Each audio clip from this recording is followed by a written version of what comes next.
Welcome, Wapping Crew. I am your host, TessaTNT, and I am so grateful that you can join me this evening.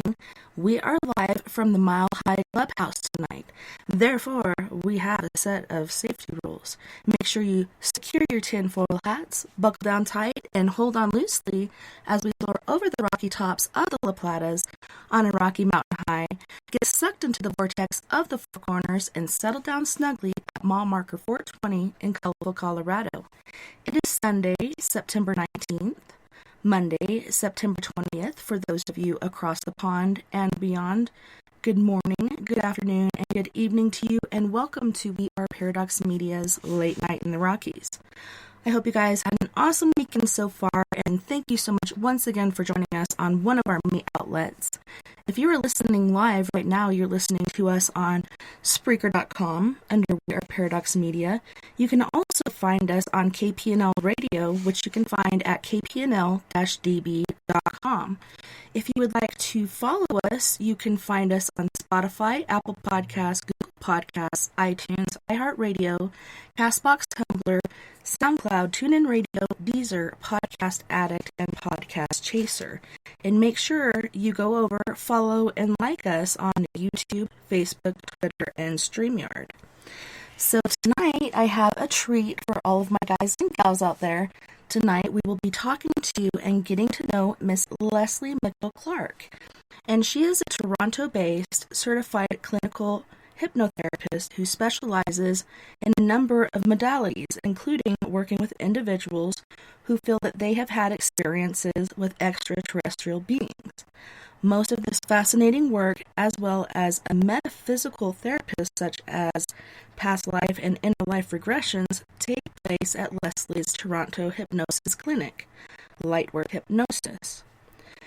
Prior to her work in hypnotherapy, Leslie has also had a busy career as an actor, dancer, vocalist, and for the past 20 plus years, she has also been a top jazz and arts media consultant with an array of Grammy and Juno-winning clients, as well as major jazz festivals and record labels.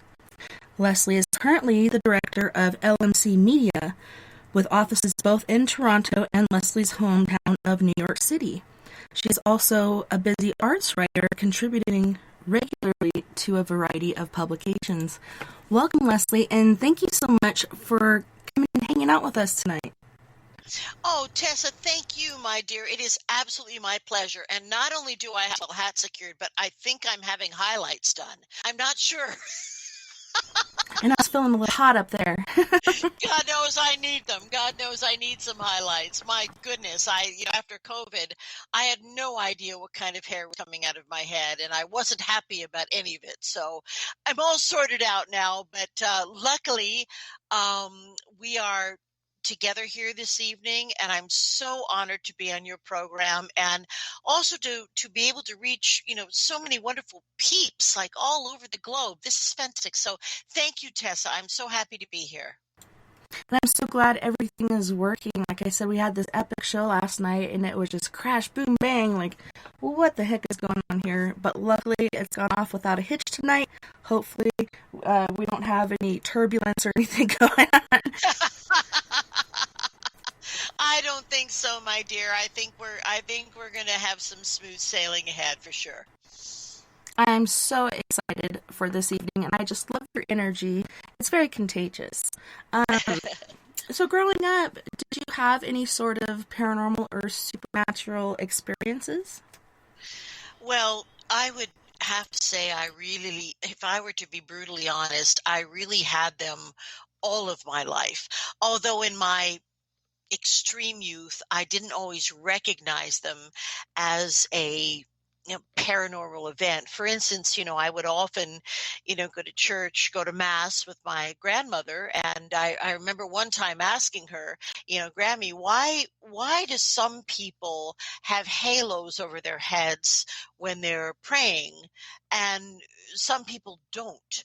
And of course, I suppose what I was seeing is I was seeing people who actually were praying and connecting, and I was seeing their energy.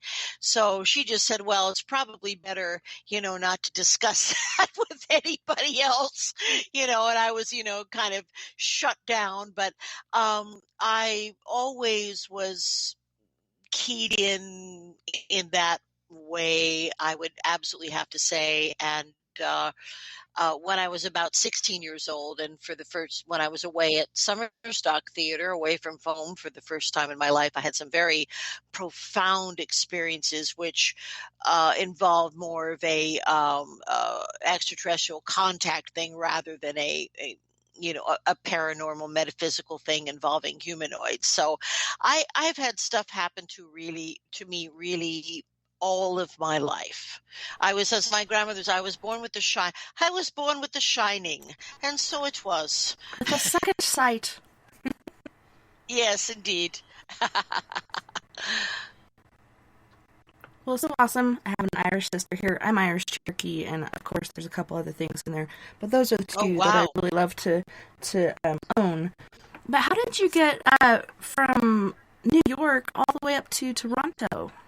Well, it's not so very far, really. I was in New York City, and I was there, working in publicity. At that time, I was working in publicity for a major publishing company. I was one of Stephen King's publicists, believe it or not. So, Nice. I happened to meet my husband, who is a world-class drummer who works internationally. He's also been knighted by the Queen here in Canada, so he's Sir Terry Clark. And anyway, I met my husband in New York, and we did live in New York City together for I don't know, 7-8 years when our kids were little. And this is a bit of an odd story, but both my husband and I had a feeling that something was imminent. Like, we didn't know what. We couldn't describe it, but we both had a feeling that if we were going to leave New York City, we should do it. So, luckily, we owned a home up here, and the tenants were about to leave, so we had a place to just move right into. And the kids were little enough that they weren't going to be really traumatized by, leaving, too much. So we moved up to Toronto, my husband's town, and less than a month later, 9/11 happened in New York City. And if we had stayed, well, first of all, the big PR firm that I worked for went bankrupt. So I would have been, finished in that work. And Broadway was closed. It was kind of a mini version of what we all experienced with COVID. Shut down, nothing happening, no fly, blah, blah, blah. So that's how we ended up, that's how I ended up in Toronto. And I've been living here really for about 20 years, and I absolutely love it. It is it's a socialist country, but a social democracy, multicultural, just a really wonderful place to live in every way. So I'm very glad that I get homesick, though. I get plenty homesick, believe me. I've been to your part of the world. I adore Colorado. I went to university. I'm a graduate of the University of South Dakota. I love the States, but I haven't been able to be back, since we've been passing through this challenge. Yeah, and what a blessing that you guys did it out when you did, not even knowing what was going to follow. But yeah, COVID has been a total wreck as far as with people's lives and homes and jobs and whatnot. And now we seem to be going through another phase. How is it up there in Toronto? Well, I must say, we have the benefit of having, primarily forward-thinking people, and it's a relatively small country population-wise. It's huge geographically, but remember that 99% of the Canadian population lives within 100 miles of the U.S. border. So, but that being said, we have been very diligent with our COVID COVID-19 prevention issues. We've been very diligent with vaccinations. In fact, I think maybe 85% of our population is vaccinated now. So really the only infections that are happening now are happening because people are refusing to be vaccinated. And thank God with us, it's a relatively small population. But I know that my sister in California, and I lived in LA for many years too, 50% of the people out there are refusing to be vaccinated. So it's a whole different situation out there.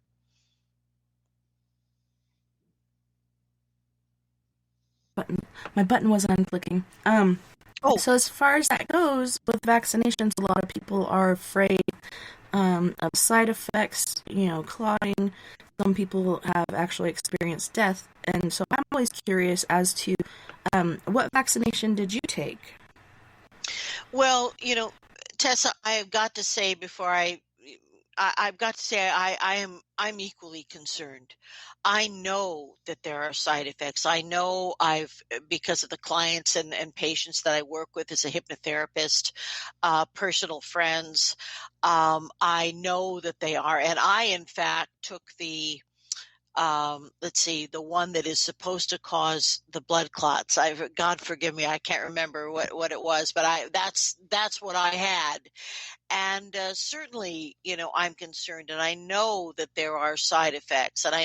But on the other hand, we have to weigh this with, the relatively small amount of side effects. I mean, relatively small. I don't think it's widespread with the possibility of death.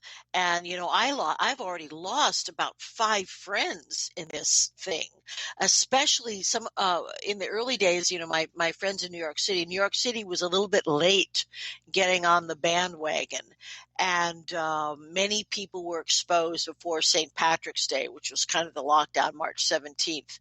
But I don't know. I did get vaccinated, but I've got to tell you, one of the main reasons for that was so that I could travel to Los Angeles and see my mother before she passes away. She's in very critical care. So that's really the reason I was motivated to do it. But everybody is entitled to their, you know, I everybody's entitled to their point of view, is all I'm saying.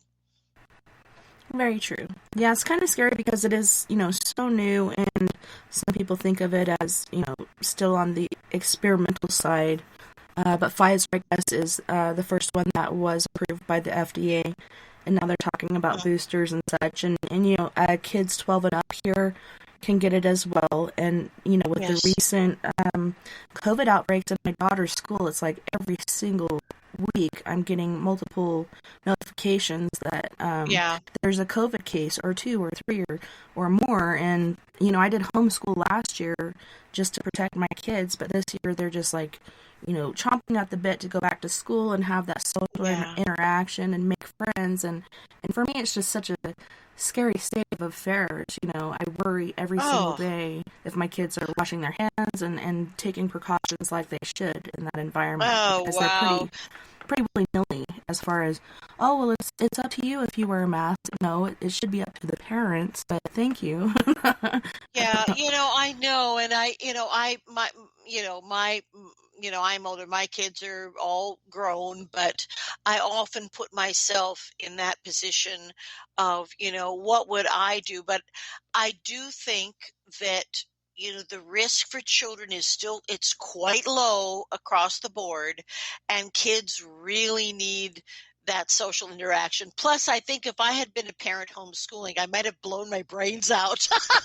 I know, that's why I refer to it as homeschool hell. It was I hell, to say the least. I can't even imagine it. So, it's going to be okay. I think honestly, even if we didn't do a whole lot, eventually this virus is going to run out of steam. That's how viruses work.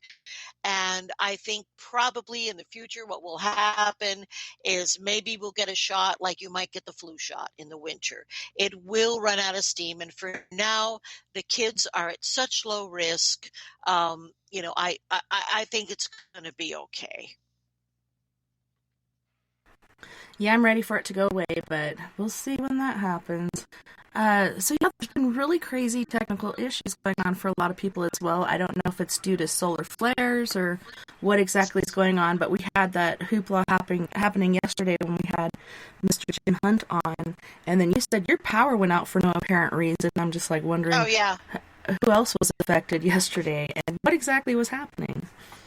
Well, I would like to know that, but I imagine there were some electromagnetic effects that we probably don't totally understand that were happening that were fairly widespread. Now, in my little corner of the world, we did brush, the sides of some tornadoes that scooted the East Coast, and we did have some really dramatic.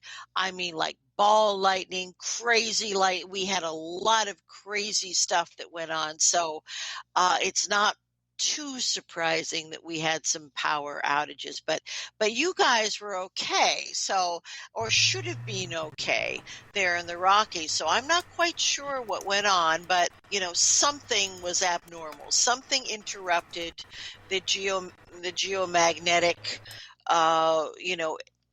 atmosphere in which we operate. Something went wrong on your side, and God, it could have been anything, right? It could have been a solar flare. It could have been unknown reverse technology aircraft from the base over there in where's the big naval oh God, where is it? Oh shoot, why can't I I know remember? in Where Colorado the Springs there's an Air Force base. Colorado Springs, that's what I meant, where the training school is, where the Air Force training school is. They're always launching experimental craft. They're involved up to their, you know, nicely trimmed eyebrows over there. And very nicely pressed shirts. And nicely pressed shirts. They're involved, and so you're really close to a place where they are known to be experimenting or utilizing aircraft that's been reverse engineered or ET aircraft. Either way you want to look at it. Yeah, I have seen several different UFOs, and it all started in 2012. Before that was all basically like paranormal and sometimes supernatural, kind of like the ball lightning, but it was a fireball.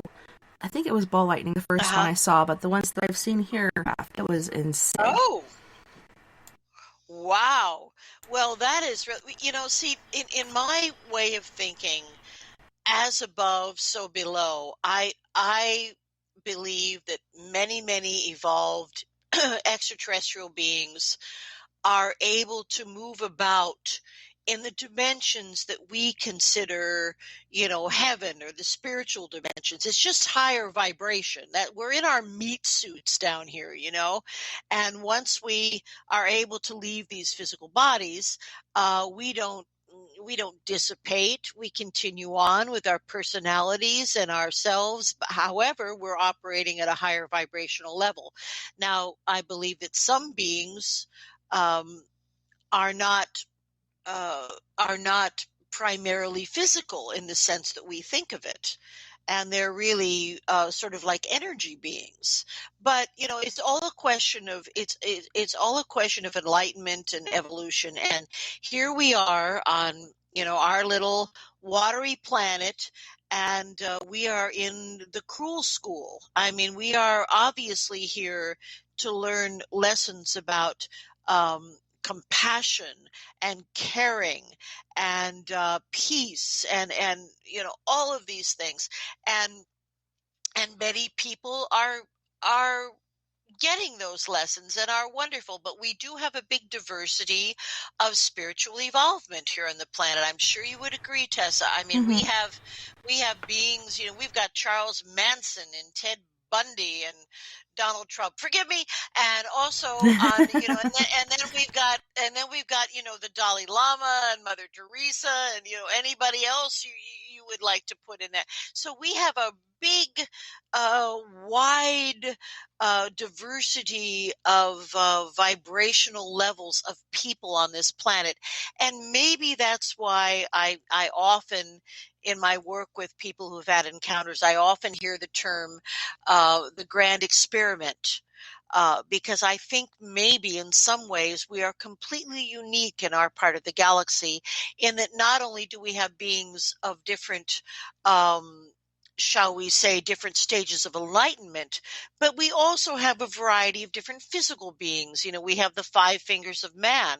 We are obviously, to me, obviously, descended from various groups of evolved civilizations that existed in the antediluvian world before the flood, and perhaps some of them were extraterrestrial, perhaps some of them were not. But the truth is that we have survived. What is it the Mayans say? We're in the 5th age of man. We have survived catastrophes, meteor showers, floods, and God knows what else. And here we are at the stage of development where we are in our linear timeline, and we're struggling to be accepted, I think, into the if you like to think of the term, I believe that we are struggling to be accepted into the organization of civilized beings in our part of the galaxy. I do believe there is a Gene Roddenberry-like United Federation of Planets. I hear about it over and over and over again from the people I work with. And we're not a member of the club yet, because look at us. Look at us. Look at the cruelty that we exhibit upon each other. We don't who need would want any. to play with us? Oh my God, we can't even clean up our own backyard. It's awful. And we keep being told what we need to do, but we do have this issue of diversity of consciousness on this planet. And I'm not sure what the end story of that will be, because until we learn compassion and kindness, until the government reveals to us all the information they have from their reverse engineering and their and their relationships with various civilizations, until we're able to heal people from cancer and provide food and get rid of fossil fuels, these are the things we're supposed to be doing. And I believe that and speaking as an American, I believe the U.S. government is standing right in the way, and keeping secret an incredible amount of knowledge, medical knowledge, technological, and I don't mean for weapons. I mean ways to help us preserve our planet, feed our people, and have 0-point energy.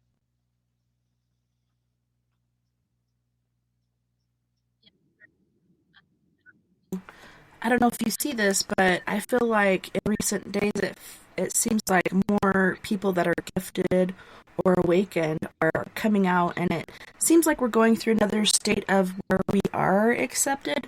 I know it was really big back in the day.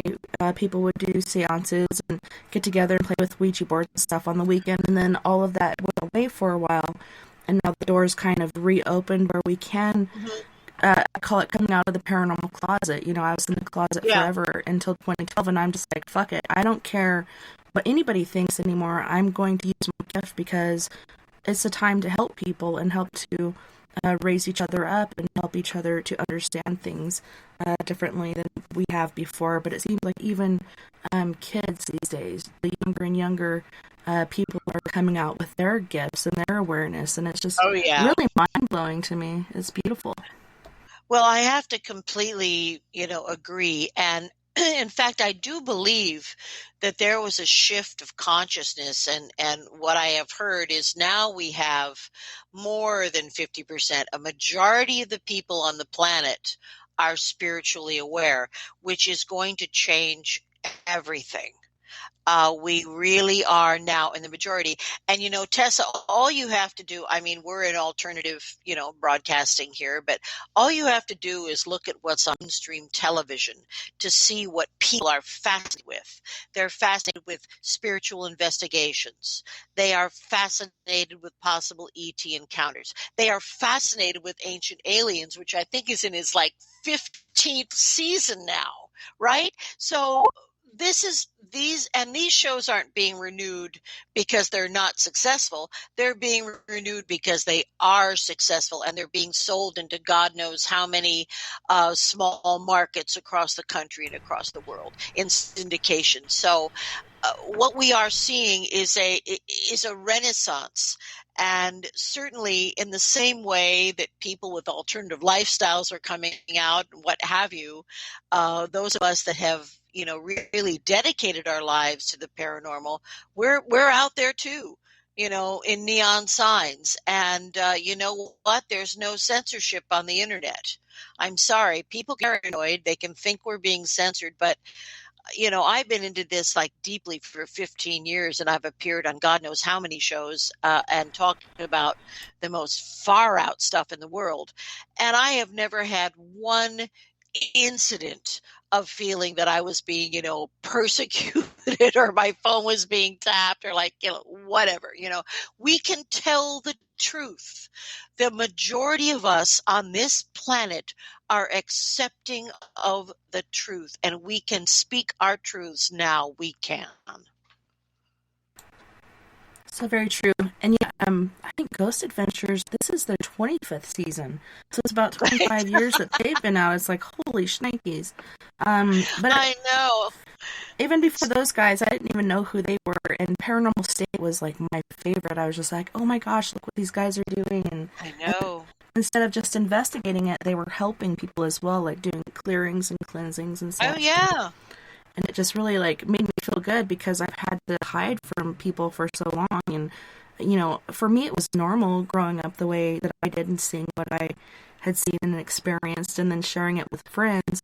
I lost a lot of friends that way, so I learned to keep it to myself. But now it seems like, so many people want to talk about it, and it's just very empowering, very cool. And I actually saw an ad the other day for some sort of holistic healing school, and they're recruiting people and giving classes for free so they can go out into the world and do this. And I'm just like, oh my gosh, look at where we're going.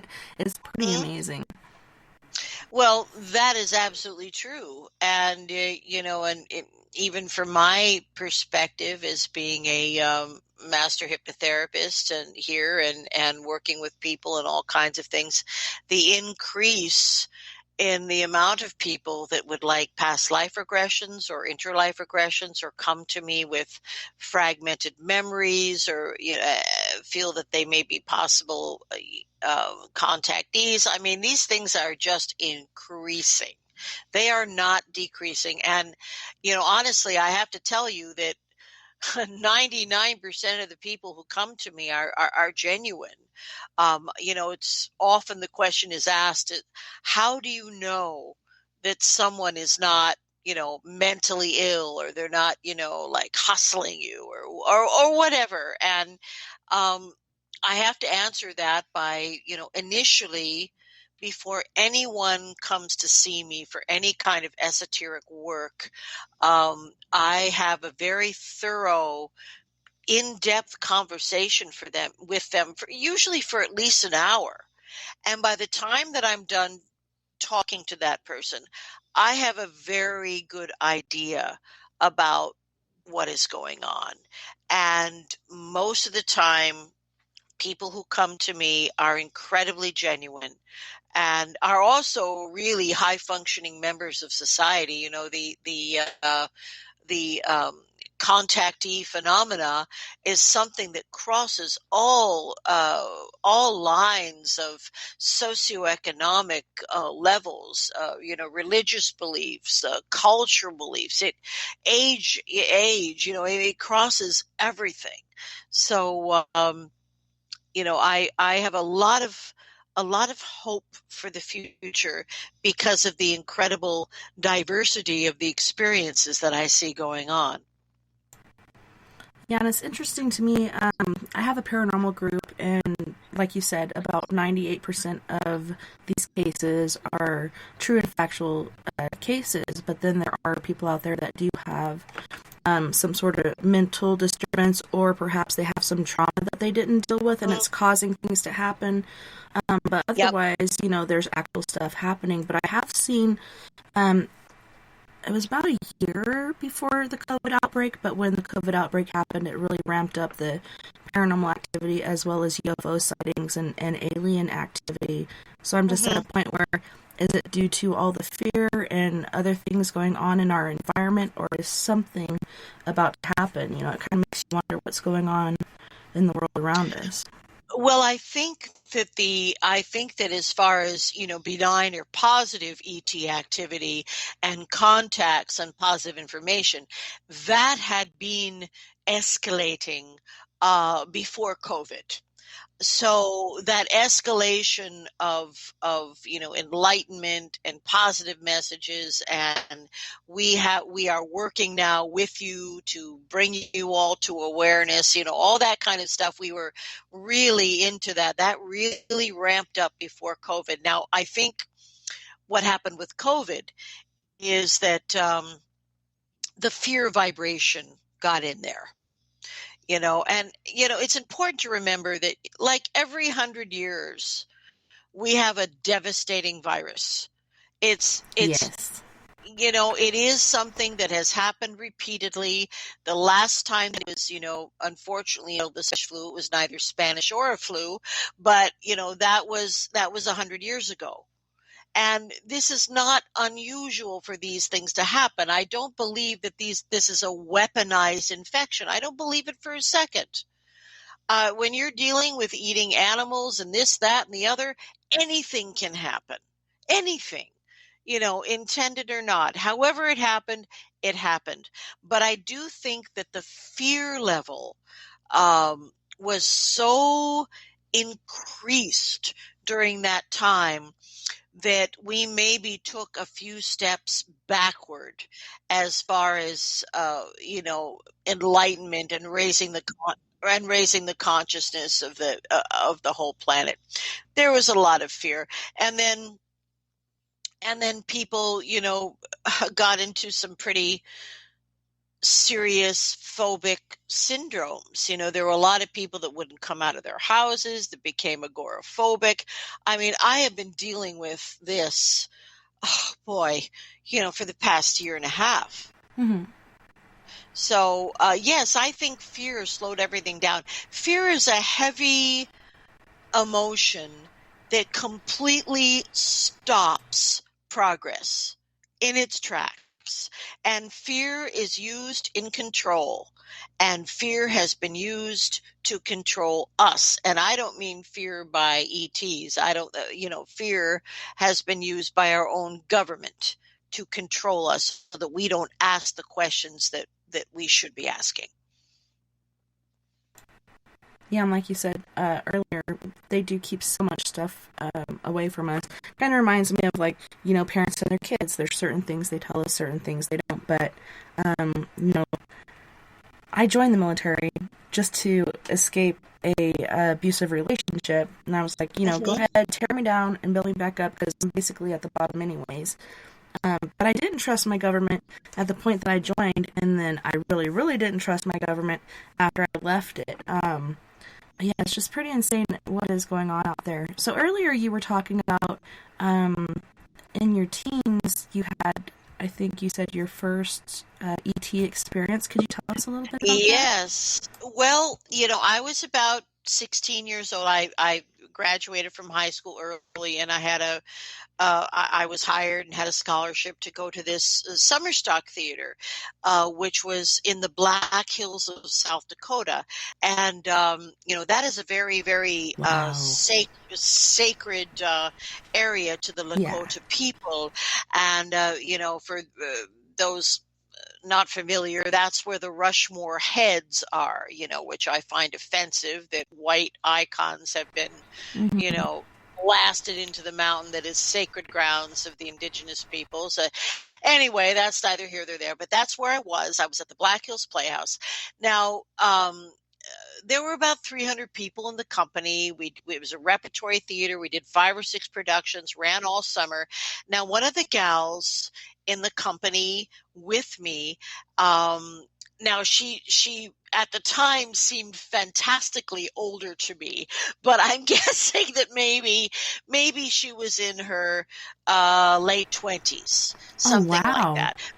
Yeah. So, but this gal, and we had people of all ages in the company because there are all kinds of parts, right? So that wasn't that weird. But this gal, I really got to like her, and I can't use her real name, but let's just call her Susie for the sake of this.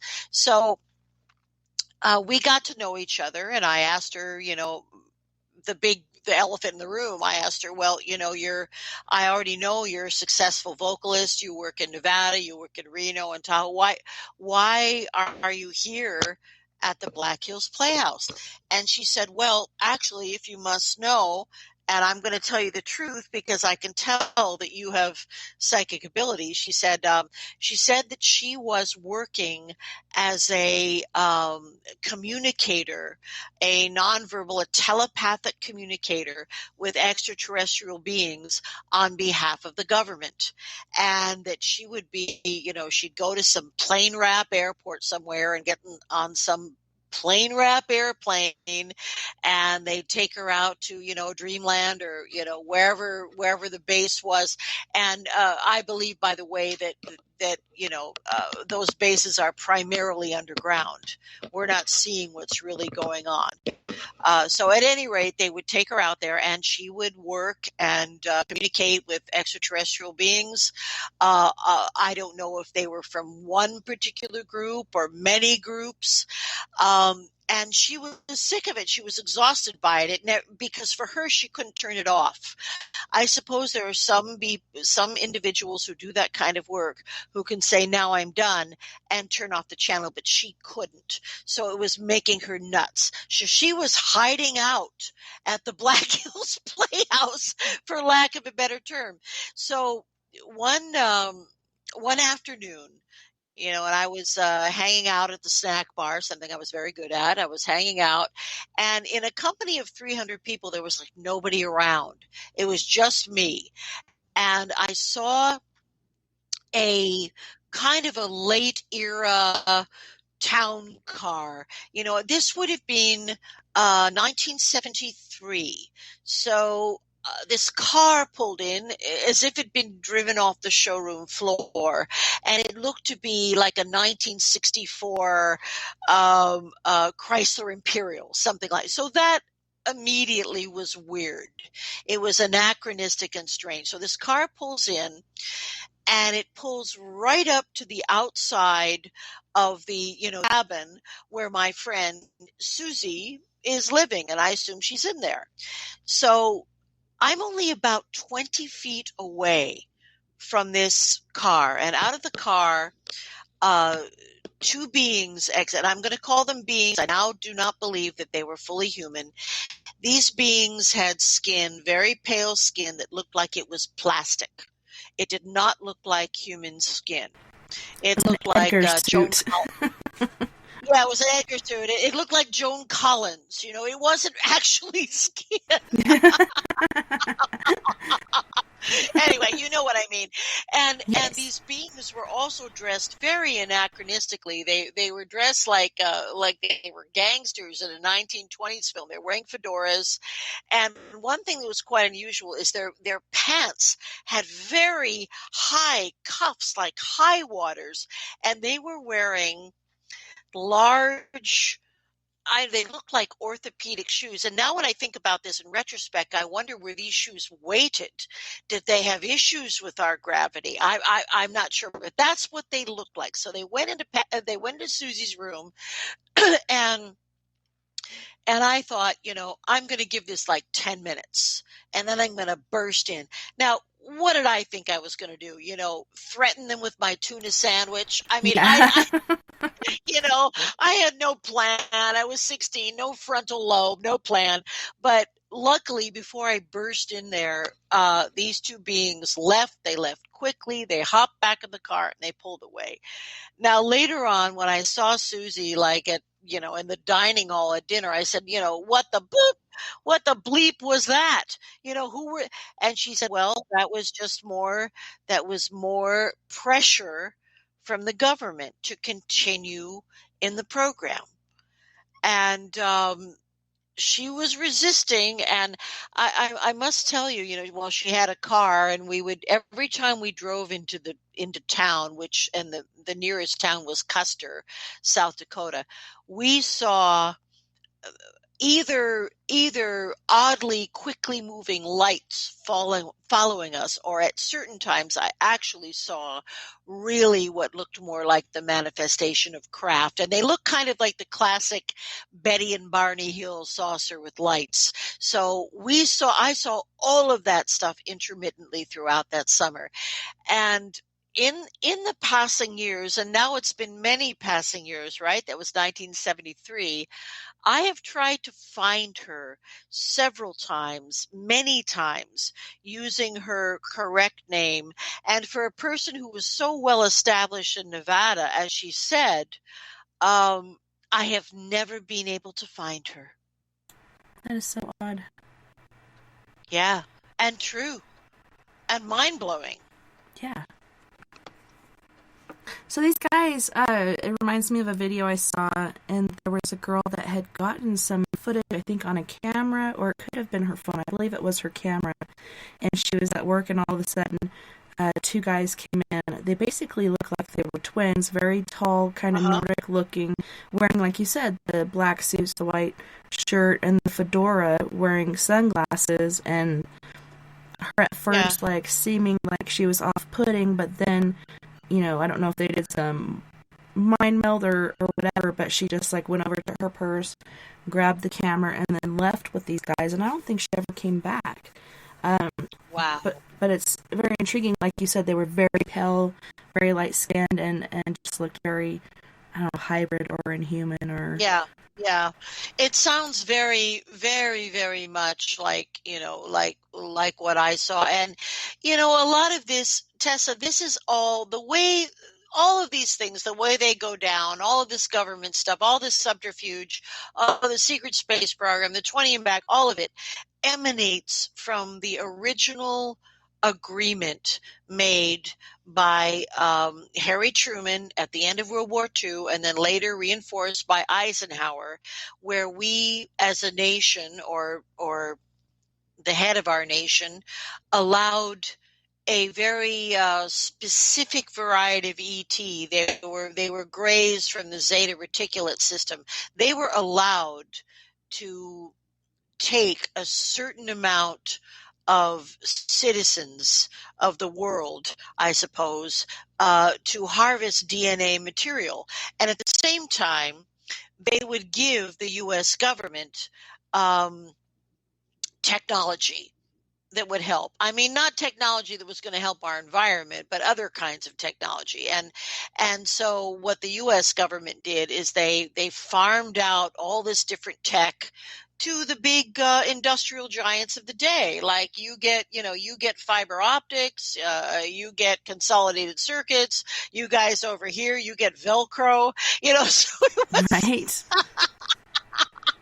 But that's kind of duct tape. You guys get duct tape, but seriously, that is kind of what that. And for your listeners out there, if you're particularly interested in really what we consider to be the ground zero of a lot of current ufology, the book that you might want to read is called The Day After Roswell, and it's written by the late Captain Philip Corso. Really wonderful book. And Philip Corso was in charge, in fact, of what they called the Department of Foreign Technology. And yeah, it was foreign, all right. So that was the beginning of the subterfuge, the beginning of a kind of a nascent black ops began right there, and it just carried on to the point where now there are trillions of dollars that are unaccounted for in the United States budget because of these black op problems. We have black op problems, rather. We have so many viable individuals, Captain Randy Kramer. We have, Corey Good. We have Jason Rice. We have, the wonderful guy in Seattle. Why is his name escaping me? Anyway, we have many is his friend, viable. Right? Oh, I don't know. Sorry. Yes, we absolutely, we have many, many viable witnesses to various militarization space programs that have been created not only by the U.S. government, but as Randy Kramer says, pretty much every organized government is represented in the secret space program. This is not exclusive to the U.S. This is a global situation where all governments have been hiding information. All. Yeah, they have. And some are coming out and being like, oh, well, we're telling you more than other people are. And even the Catholic Church has really surprised me with, coming out with different things, including, Oh, yes, yeah. aliens and UFOs are real. When our government won't Well, even they tell ought us to that. know. Yeah, I right? mean, and I'm a good Irish Catholic girl. The Catholic Church ought to know. They have been involved with encounters with ETs since the very beginning, for 1,000 years since the beginning of Catholic Church. In fact, interestingly enough, and this information was covered up very quickly a few years ago, before our current Pope, who I believe is a very forward-thinking, wonderful man, but I before our really like current him. Pope, I love him, and I think we were into the Nazi Pope, the one right before who abdicated, which is unheard of. But I think that was the time period. They were doing some renovations at the Vatican and, entered one of the very ancient areas of the structure. And they accidentally unearthed the skeletons of a number of non-human beings who had enlarged or maybe like the Anunnaki, enlarged ovoid skulls. I'm not That's why sure they what have the those deal cool was. hats. Yeah, they're trying to mimic what they know to be evolved beings. Now, there's a lot to be said for that. The costuming says it all. They says we want to look like these evolved dudes, and so we need the bigger skulls and we got to have the hats. I can see it. They're all about the costuming, right? We're all Catholics. We're all about the costumes. That's what's happening. Break out the party robe. Oh, you know it, man. You know it. That's for sure. But you have to think, why are these? And you can go back to ancient Egypt and you Mhm. say, why are these large conical skulls occurring? And they occurred naturally. I mean, Tutankhamun has a large, oddly shaped skull, as did his father, Akhenaten. So, and also this, not to digress, but there's a lot of recent information with genetic studies they've done on the Egyptian mummies, and the Egyptian government and Department of Antiquities have their knickers in a knot because, as it turns out, the Old Kingdom Egyptian mummies are not Egyptian; they're European. Mhm. And there is And that small little area in Europe where people have a different blood type and are known as alien. well, I think maybe you are talking about the individual, the Basque people who live in the mountains of the Pyrenees, who have O negative blood. Is that what you're referring to, or? Or like RH negative or something like Yeah, that. yeah, like me. See that now? There you have it. Now, O negative blood is the oldest blood type on the earth. And the other blood types come in later, B, A, AB, and negative RH means that, people like myself, we do not carry the rhesus, that simian ape thing, the animal thing that provides a coating to the red blood cells. So it's highly anonymous. I mean, it's impossible to imagine how warm-blooded mammals could all have the same blood, and then some groups of humans have something completely out there, which is in total conflict. In other words, being a mom, being a mother, carrying a baby who has O negative, being a person of O negative blood, RH negative. My first son was RH positive, so I had to have, like an injection to make sure that I didn't reject him. So that's very freaky stuff. We don't see that in any other aspect of nature. So there's a completely anomalous, hereditarily passed blood type that apparently has nothing to do with the evolution of what happened from the simian kingdom into hominid. So there you have it. It's very, very interesting, and I'm so surprised. I learned what my blood type was in elementary school, and so many people around me that I know, they're like, I don't even know my blood type. That's because school is ridiculous now. Anybody that took science in middle school should have typed their blood. That's what you do. So that just speaks to our disastrous educational system going on. But yeah, people don't even bother knowing anymore. A lot of people you don't know until maybe you decide to donate blood. Yeah, my daughter, she will be 22 this coming November, but she didn't decide, but she is going to make me a grandma supposedly the day before Valentine's Day, and she had to get the shot for that because her blood would have tried to kill the baby. Well, then either she has negative RH, or if she had an amniocentesis, the baby has negative RH. One of the two.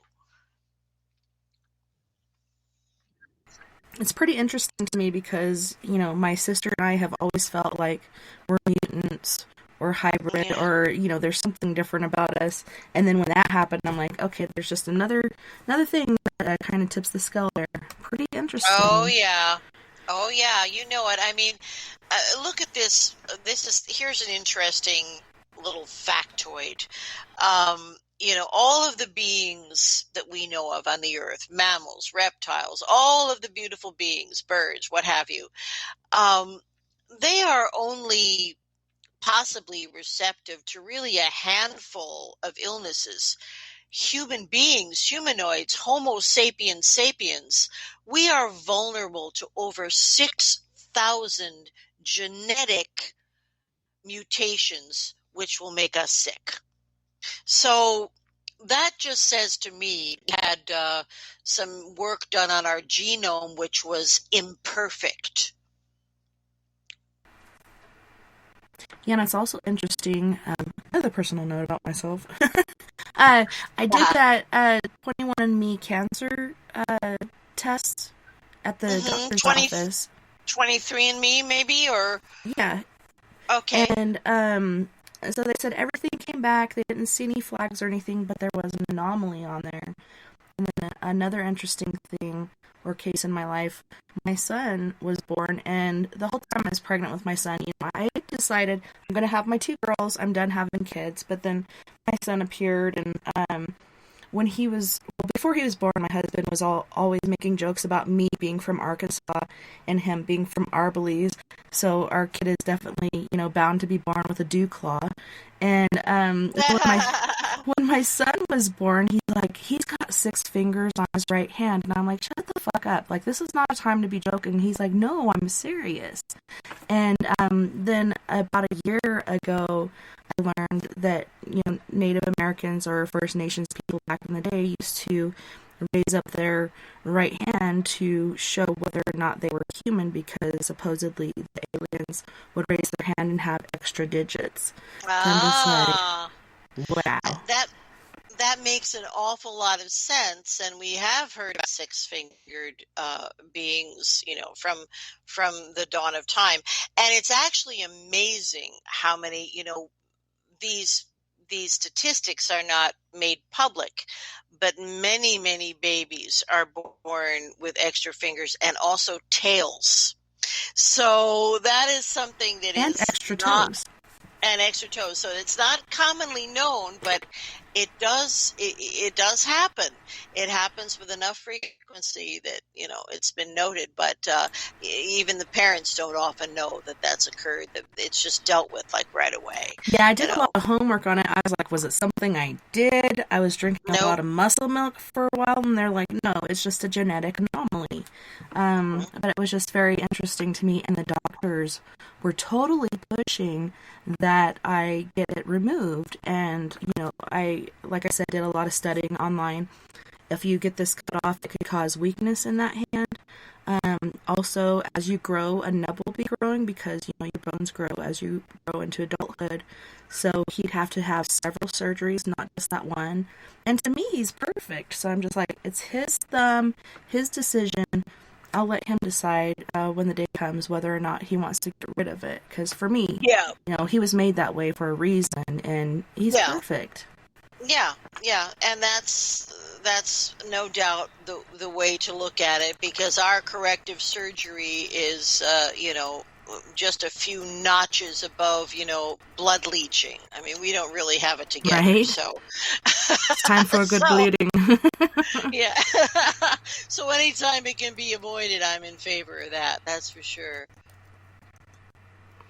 Well, on that note, Miss Leslie, would you have to go to our first musical break? So on this break, we have Mr. Britt Casey from Boston.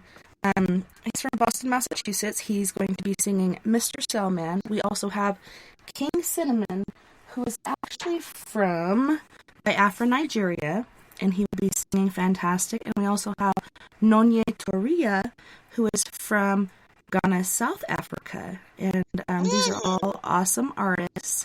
And I really do want to thank Mr. Roy Washington for being our musical host and giving us this music for free to play on the commercial breaks, because who wants to listen to commercials? Not me. Yeah, so I hope you guys enjoy it. We'll see you back here in about 14 minutes. Don't go anywhere. We'll be right back. Hello?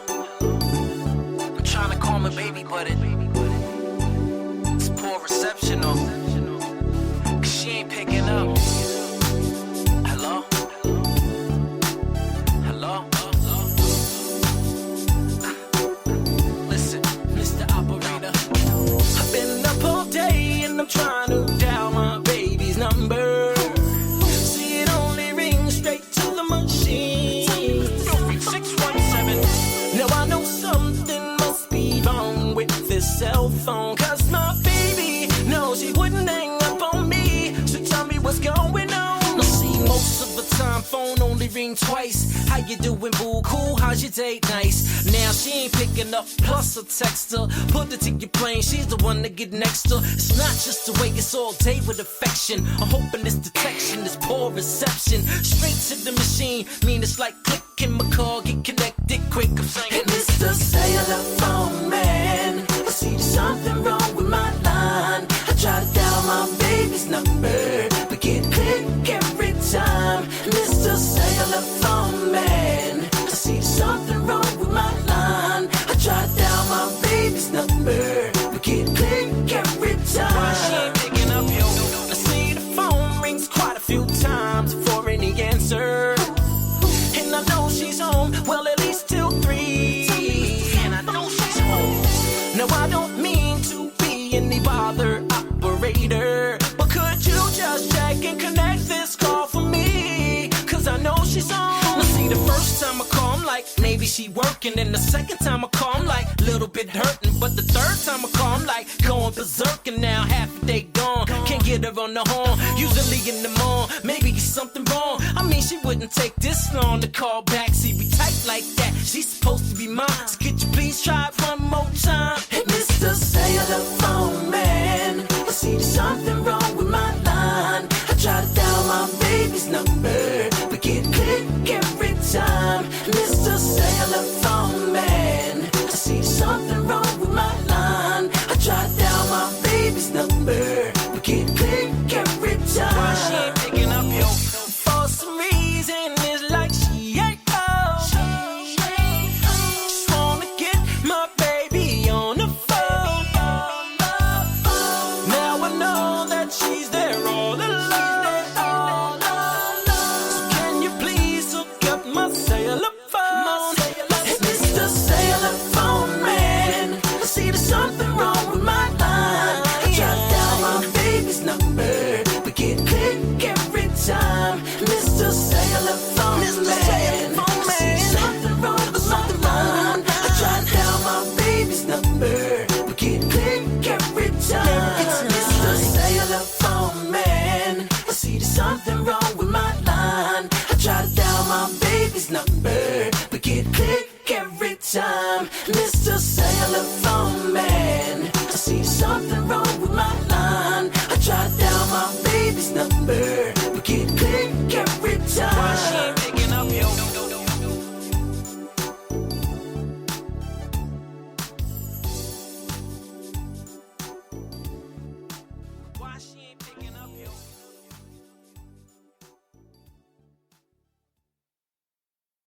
We swap on the beat. She like the water bam bam. King Cinnamon. Oh shit, baddest. Take your bam bam anywhere you day. Throw your bam bam, it is a Friday. Come on, let's go, it is a holiday. Anything you want, baby, I will pay. Take your bam bam anywhere you day. Throw your bam bam, it is a Friday. Come on, let's go, it is a holiday.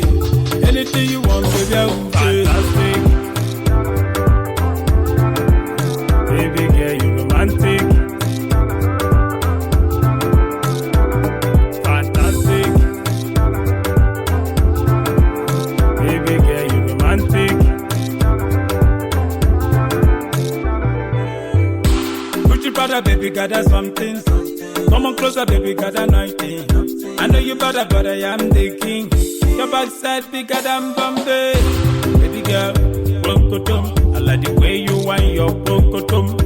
Baby girl, broncotum. I like the way you want your broncotum. Jamaica, Ghana, shout out to the ladies in Asia, Nigeria, South Africa. Say me love you. Please me, baby. Yeah. Turn up from you. Take your bam bam anywhere you day. Throw your bam bam, it is a Friday. Come on, let's go, it is a holiday. Anything you want, baby, I will pay. Take your bam bam anywhere you day. Throw your bam bam, it is a Friday. Come on, let's go, it is a holiday. Anything you want, baby, I will pay. Fantastic. Baby girl, you romantic.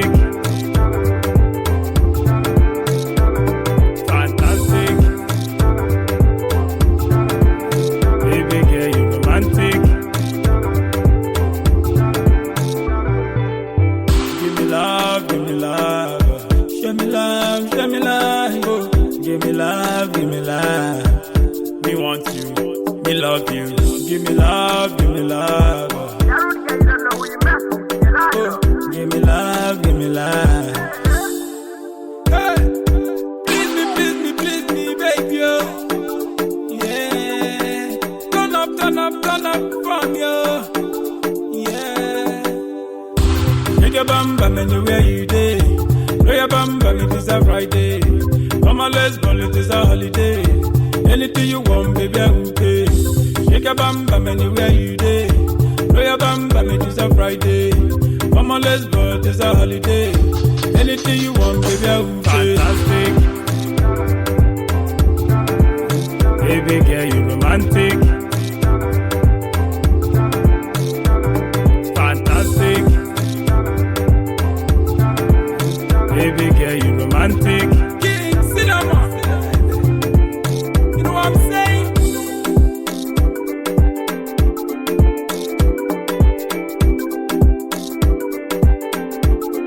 We swap on the mix. Lift it up.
Welcome back, and thank you so much for joining us tonight on We Are Paradox Media's Late Night in the Rockies. Tonight we're broadcasting from the Mile High Clubhouse, and we have the lovely and talented Miss Leslie Mitchell-Clark, who is a certified clinical hypnotherapist. Welcome back, Leslie, and thank you so much for hanging out with us tonight. Oh, thank you, Tess. I'm so happy to be here.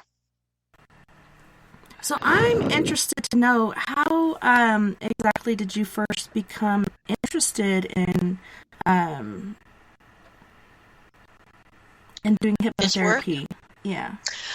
Well, I have always been I've really always been working in mental health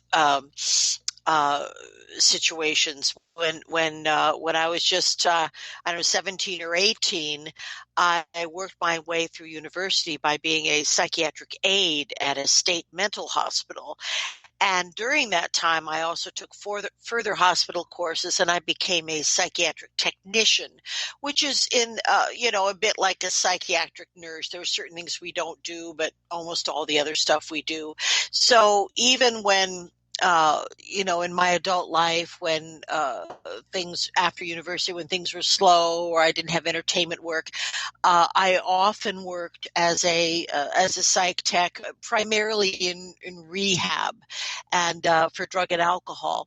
But when I got kind of into after when the kids were getting a little bit older, I started to feel like I just hadn't found my thing. Like whatever I was doing, it was trivial, and there wasn't enough acting work for it to be really fulfilling, and I was really at a turning point of some sort.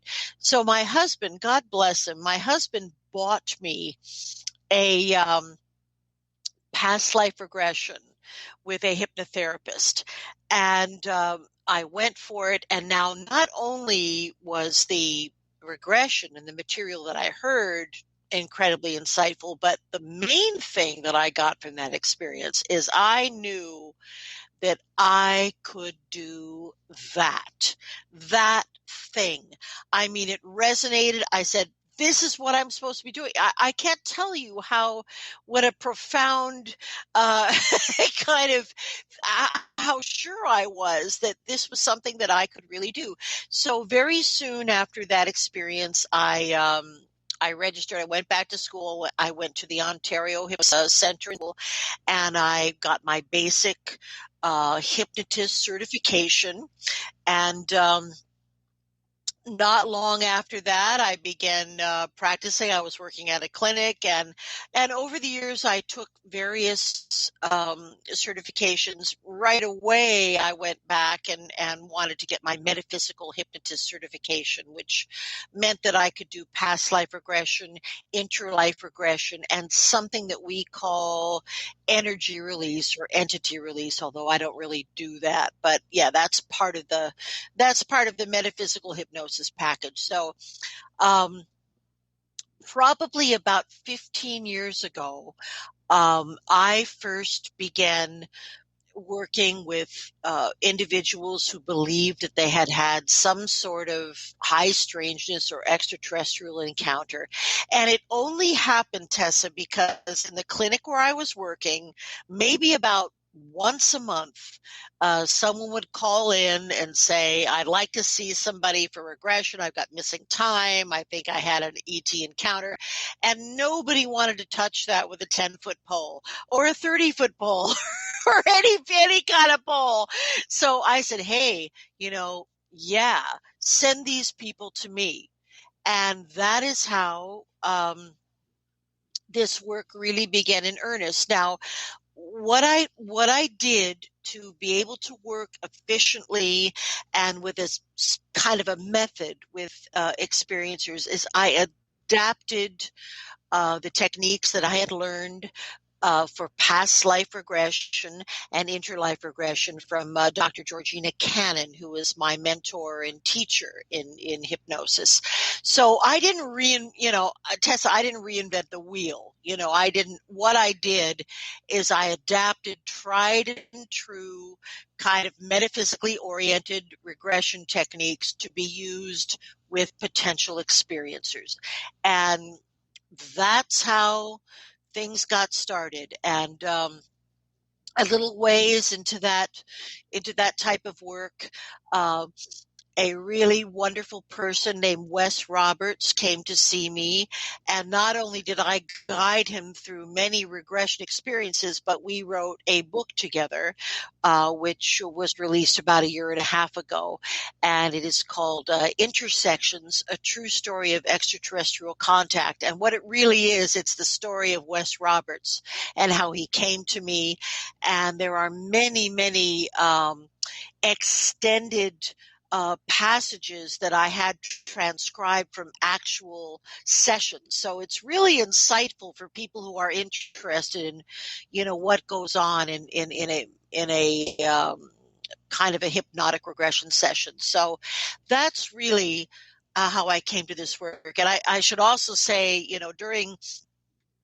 during this past 15 years or so, early on, I became a member of the Experiencer Research Project, which is overseen by Kathleen Martin, who is Betty Hill's niece, Betty and Barney Hill, and that's all under the MUFON umbrella. So I am often sent individuals who believe that they need some regression through MUFON US or MUFON Canada. Well, that's awesome. And I'm so grateful that you're here and you're doing this work and you're able to help people. So what are your thoughts on sleep paralysis? Well, sleep paralysis is a real thing. I mean, many people don't realize that when we go into the sleep stage, when we enter the alpha state, after our body releases melatonin, the brain releases a lot of paralytic chemicals that cut off physical responses to our dreams. And that's actually a good thing, because otherwise we'd be up acting out our dreams like some terrible, unending, repertory company.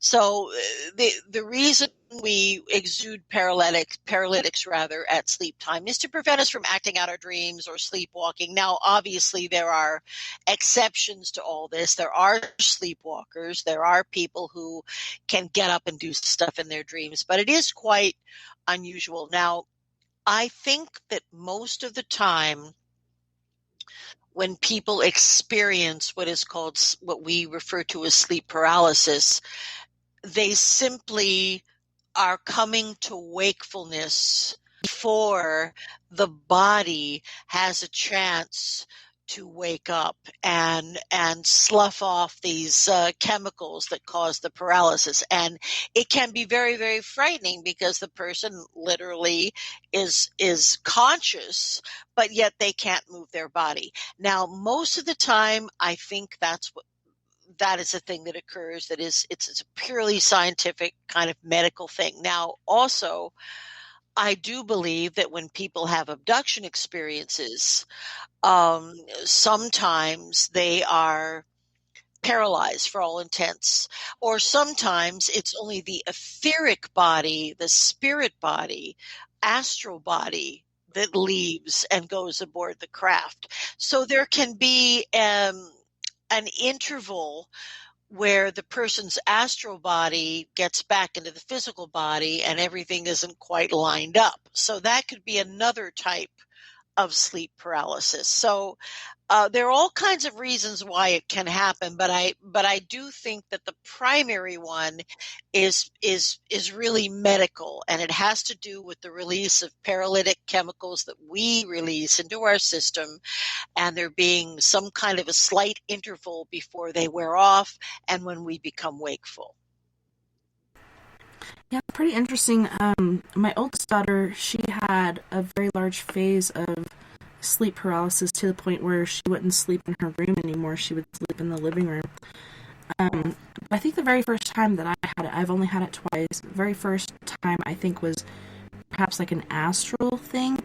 I think my spirit left my body and was roaming about the Marine MRP facility, and I'm thinking it's astral because the only time that I've accidentally astraled, I felt the same, like I was really drunk or inebriated, and I'm trying to, move my body when in fact it's not moving your body, it's more of a spiritual thing. So I was able to do it correctly. I was having to lean on things and walk around, but the second time was an encounter with a dark entity, and I haven't had it since. So I don't know, it's pretty interesting to me, like how often this can happen to people, and what sometimes they see, and the fact that a lot of these people see the same entities or different things going on during this time. So it's pretty interesting.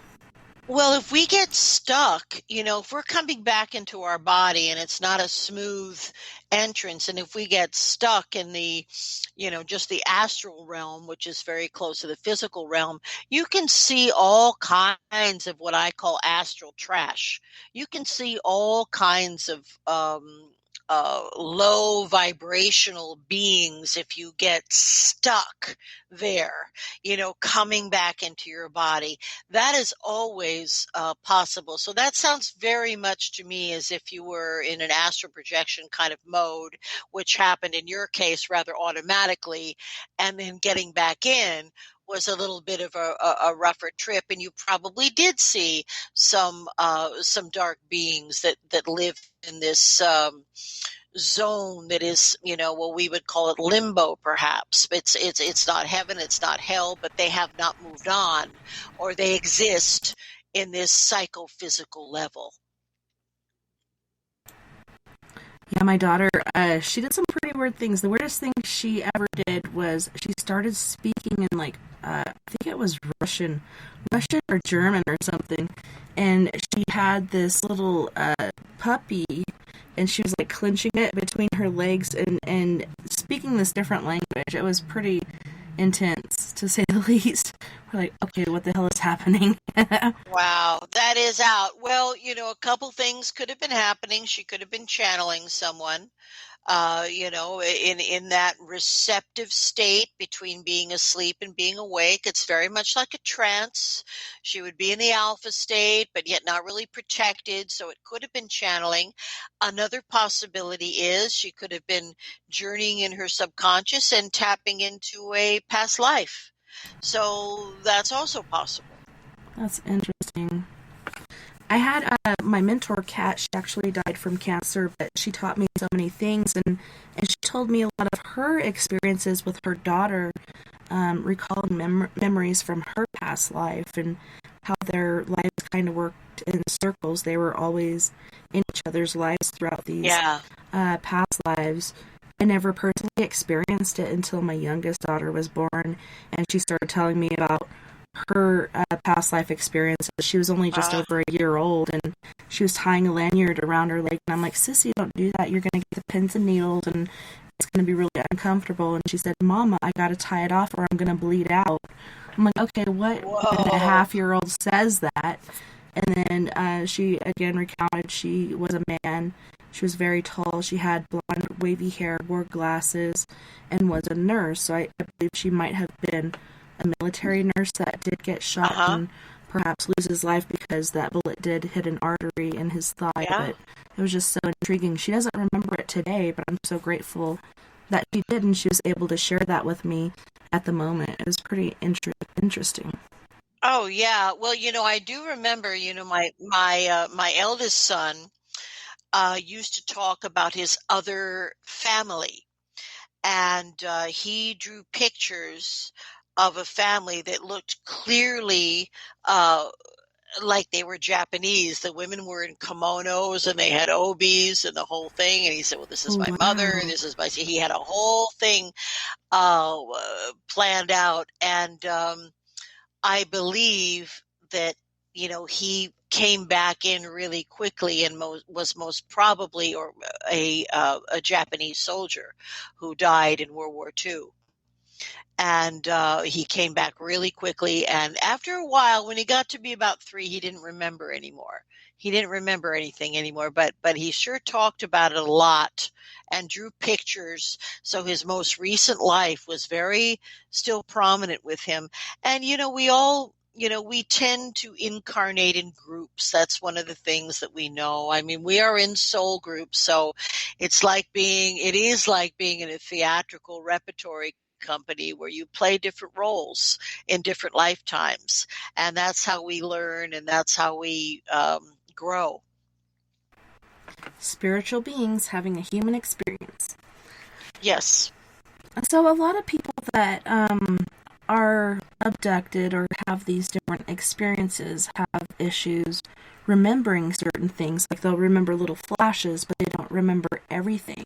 So when you go in to recover these memories, what is the goal of recovering these ET memories? Well, usually when someone comes to me, by the time they come to me, they're very disturbed by what they can't remember. There is missing time. There may be unusual aspects to the missing time. They may come to consciousness with their clothes on backwards, or, driving.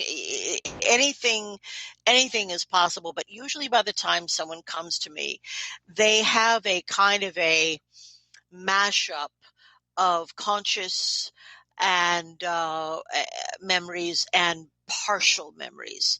Now, the way that hypnotherapy works, at least with regards to memory recovery, is, first of all, we believe, or I believe that there is no such thing as memory suppression that lasts forever. And in fact, I think the majority of people who come to me are in midlife and have begun to have, like, what I would call breakthrough memories. So I don't, but there are memory suppressions that have been used by both ETs and by our government, but I don't believe that any of them are permanent. So at a certain point, people start getting, these bleed throughs, these partial memories. So that's generally when someone comes to me. And certainly, I reassure them that they're not schizophrenic or mentally ill, after I've talked to them and accepted them as a client.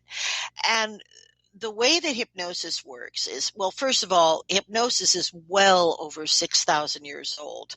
And if you believe in antediluvian civilizations, it's even older than that. But the whole principle is about the mind and the mind-body connection. And if we can get the physical body relaxed enough, and I do that just by talking to people and relaxing their muscle groups, etc. But the ancient Greeks gave their patients a big opiated drink before they began the process, so it's a little different now. But I relax people and make them feel safe, and I get all their muscles to let go. And when the body becomes physically relaxed enough, then that little, if you want to call it a curtain or a barrier that separates the conscious and the subconscious mind, dissolves. And of course, in the subconscious mind is where all of our memories are stored, not only from this lifetime, but all of the past lives as well. So that is like having as we say, a passe-partout, a pass key. If you can get the body relaxed enough, then you can direct the person's consciousness into an experience where they can recall specific events. And the purpose of doing that is that knowledge is power. And the way to relieve any trauma or upset is to deal with it and face it. Now, that being said, in contemporary Adlerian hypnosis, we do not bring people to live through their traumas again to release them. It's not necessary. So when I'm working with someone as soon as they begin, or I feel that they're beginning to enter a stressful scenario, and I do that by looking at all their physical symptoms, their respiration, etc., I immediately turn them into an observer so that they can still see and process the experience, but not on that kind of visceral level where they feel any stress or pain or angst. So when it comes to these regressions and what these different people are experiencing with abductions, do you feel like all aliens are there to, kind of do some sort of experiment with us to, keep their lineage going?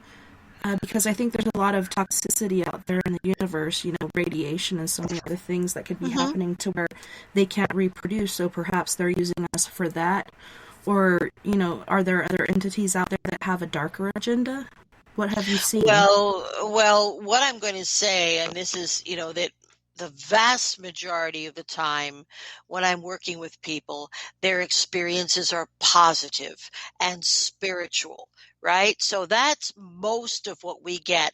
Now, as I mentioned when we were talking about the very beginning of our contemporary era and the Zeta Reticulites and the taking beings for DNA, that kind of thing has gone on, but it seems that there was there was a treaty with Truman and Eisenhower, and it was in fact honored. So after a certain point, in other words, with young abductees today, I don't see none of that kind of stuff happens. It's confined in a way to a certain era. But what I will say is, now, have you ever heard of a wonderful gentleman named Paul Hellyer? He just passed away not long ago, but he was the Minister of Defense for Canada, and he was also a Vice Premier of Ontario. So he was very high up in the Canadian governmental echelon. And he told me personally that at this time, and that was just 5 years ago maybe, he said, at this time, to my knowledge, the Canadian government has diplomatic relations and various treaties and things with at least 83 different species. 83. And if that's what's going on in Canada, you can be sure that that and more is going on with the U.S. government. So there is a great variety of beings that our governments are engaging with and hiding it from us. And most of these beings are extremely benign and only have our best interests at heart. Now, I'm not going to say that there isn't negativity. I know there's quite a bit of talk of reptilians, but I think like all kinds of beings, there are good ones and bad ones. And this is something we have to remember, as above, so below. There are going to be materialistic assholes up there, just like we have materialistic assholes down here. But they're in the minority. Way around it. Yeah, it's true. But the interactions with these negative beings, in fact, Captain Randy Kramer did tell me that he feels that at this point, because of our various military secret space projects, we pretty much control who comes into our galaxy. So it's not as randomized as we have been led to believe. We have diplomatic ties to many species who are primarily benevolent. And some of those benevolent species are reptilians and insectoids. So we can't be, it's a little bit like, like racism on our planet. We can't assume that because a being has evolved from more of a reptilian genome that they are any less moral than us who are mammalian in that sense. So have you seen evidence of families being affected? Like it's happened to the grandparents, the parents, and the kids, do you think perhaps when this does happen, this is, some sort of genetic research or Oh, experimentation? yeah. Well, I think that happens all the time, but I think the reason for it is maybe a little simpler than we would think. I believe that many of the ETs just find it easier to work and engage with beings who have PSI, psychic ability, because many evolved societies are primarily telepathic. Not that they can't talk and don't talk, but the speed of thought is far more desirable. Telepathy is more desirable, and also there are beings that can even project their intelligence, holographically, and they don't even have to show up physically. So I think that what many beings are looking for when they want to engage with people is psychic ability, which clearly travels in families. More commonly through the female line, the mitochondrial DNA, but also through the male line. Now, the problem with, European colonization is that many of these shut down people, like my own family, the Irish, the English, the Scottish, they're not going to talk about it. If someone has had an experience, either they don't talk about it or they have misinterpreted it as a Christian religious experience with angels or something, if you know what I mean. But the Aboriginal peoples, the indigenous peoples, have a much clearer idea about the lineage and the abilities. They were medicine women and medicine men, and they can trace these rarefied genes of psychic ability through generations. And, the indigenous peoples also have always had a relationship with the sky people. It's never been a relationship of fear. It's always been a relationship of insight and being protected and engaging. And even in not too far from Toronto, about 3 miles, about 3 hours from where I live, is a significant Six Nations reserve. And those beautiful people have regular ceremony where they call in the sky people. Now, of course, none of us can observe this, but it happens. And of course, I don't remember how it is in the States. I think it's the same, but reserves are no-fly zones. In other words, there can't be commercial airline traffic over indigenous people's reserves. And so anything that lands is coming from somewhere else. That's pretty interesting. Here in the Four Corners area, they have these things they call Kachina dolls, and I would work at stores in Cortez as a teenager and sell, Native American jewelry and pottery, and also these Kachina dolls were a really big thing. One of my family friends, she collected all of them, but if you look at them, they totally have like a alien or star person sort of look to them. It's pretty interesting. Oh, yeah. I mean, I personally think a lot of the time we have been dealing with the Anunnaki, who simply traveled and helped various civilizations around the world. I think that's where the many, what's the word I'm looking for? The pantheon of gods for the Greeks and the Romans, the pantheon of gods for the Norse people, the Scandinavians, the pantheon of gods for indigenous peoples are very probably all the same people. It's very interesting. So as far as people that have been abducted and these different things that happen, I have a friend who says that she actually has hybrid children, and she was actually allowed to see them, I think maybe twice, but generally she doesn't, and it was a very emotional thing for her. Have you had clients that have to deal with that? Oh, yes, I have, Tessa, and this is such a goosebumps really bad. Oh God, this is such a tough thing because I'm feeling now how that, I'm relating to how that feels. But yes, men and women both, usually in midlife, because again, this hybridization is something that I think has happened and is not so common now.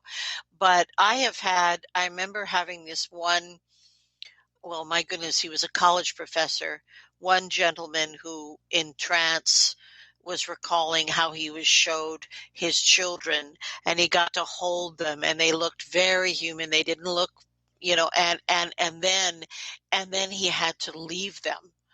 And it was so painful.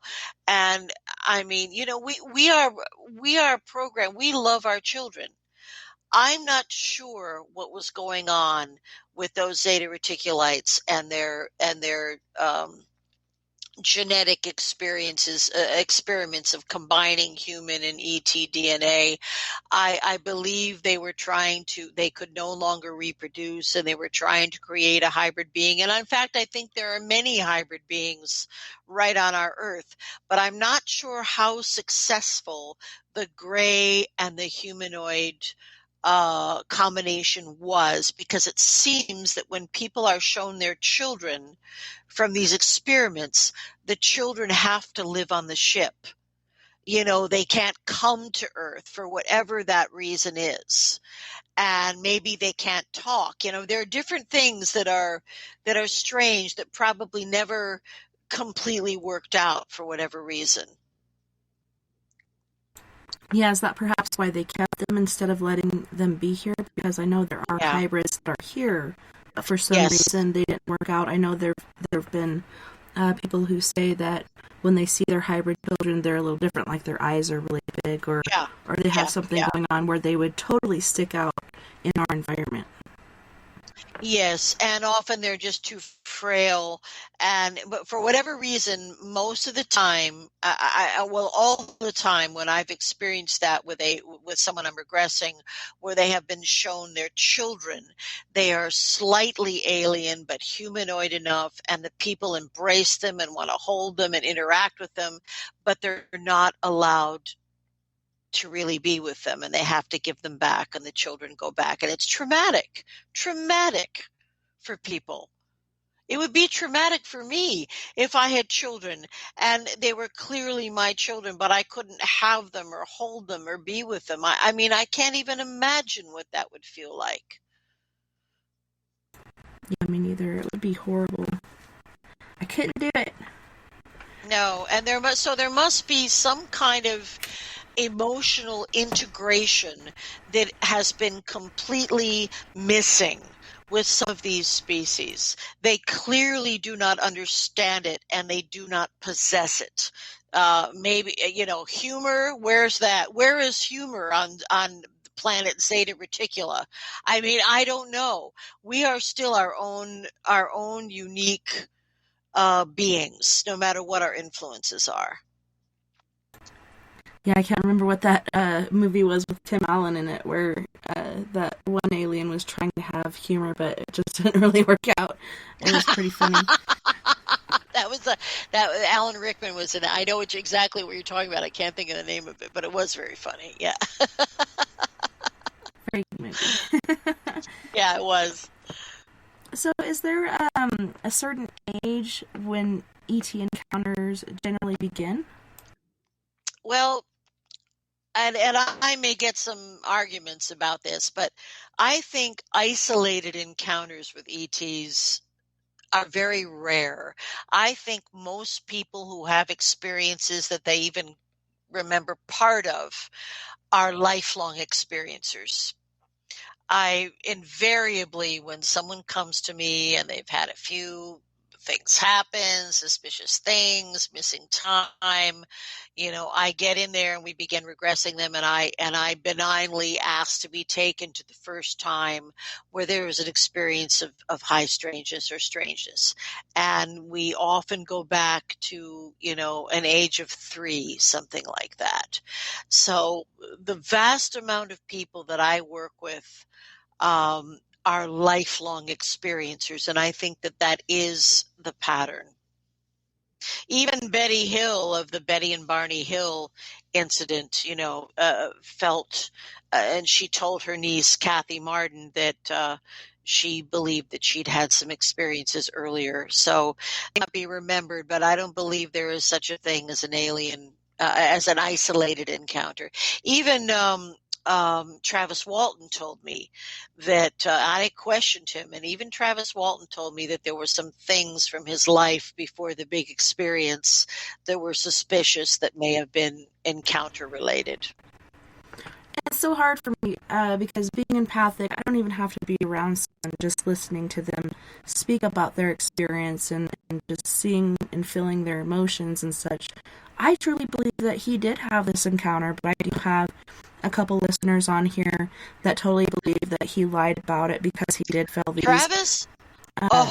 Yeah, because he did fail these tests and such. And I'm like, well, some things are stress and some things, like, if you're coming right out of a thing like that, like, could you imagine trying to pass a test and you can't recall everything or even wrap your mind around what just happened to you?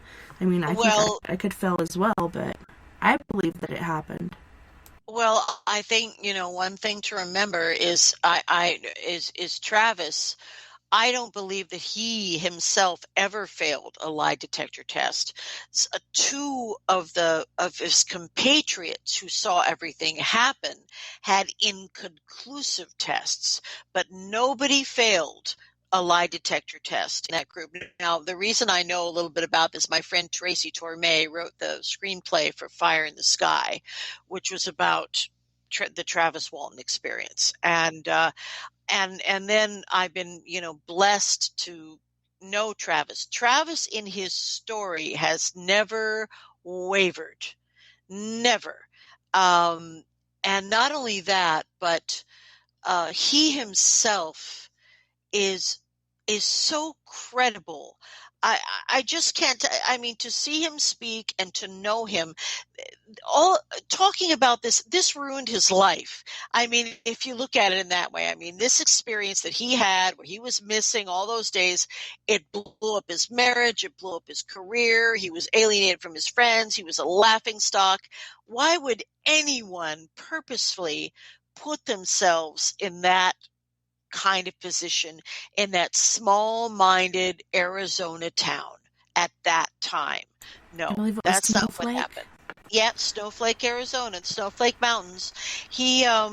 I'm telling you, Travis Walton is an honorable, credible, completely believable human being, and I don't for a second think that he fabricated any part of his story. Yeah, Chuck Bam here in the chat room is saying that Travis failed a test on TV, which I'm not sure what exactly he was on TV he's talking about. Yeah, me neither. I don't think Travis would have taken a lie detector test on television. I'm not sure what he's talking about, but to my knowledge, he has never failed a lie detector test. Ever. Yeah, and there's certain things that you don't do when you are taking these tests, like putting them in a stressful situation as far as being on TV or drinking a lot the night before. Or they don't. Lie detector tests on TV don't generally happen. I mean, certainly any kind of stress, basically all they're doing is they're measuring medical, levels on your body, respiration, perspiration, this, that, the other. I mean, it's so any kind of stress could, and that's what happened to Travis's brother-in-law and his good friend, who his test came out inconclusive, as did Dallas. Oh, I can't remember his last name. One of the gentlemen who was on the crew. So there were two of them that had inconclusive tests, but who knows what to believe? Listen, you're talking about the South. You're talking about Arkansas. You're talking about, small-minded, individuals who I wouldn't trust to do anybody's lie detector test. So, I don't think we should put much credibility into that. But I'm telling you about the man that I know, which I can speak to. The man that I know has never wavered in his story, and he is ethical and forthright and completely credible. And that's how I feel. Yeah, I've never met him, but I totally pick up on the fact that he does seem very genuine and is still, to this day, uncomfortable with the things that happened to him. How traumatic. Yeah. I can't imagine. Completely. And now he believes that, well, now in the length of years and experience, you know, he now believes that when he ran into that beam, which, you know, he was never supposed to be there, like wrong place, wrong time. When he ran into that beam, it was lifted up and dropped like 20 feet. He believes that he was either killed or had some kind of serious injuries, and that the ETs took him on board to heal him. And that was the whole reason they took him, because they thought, oh my God, this guy was we're taking Earth samples to check for radiation. You know, we're not supposed to be injuring anybody. It was that kind of thing. And also, you know, he does point to the fact that the beings who were running the show on that ship were humanoid.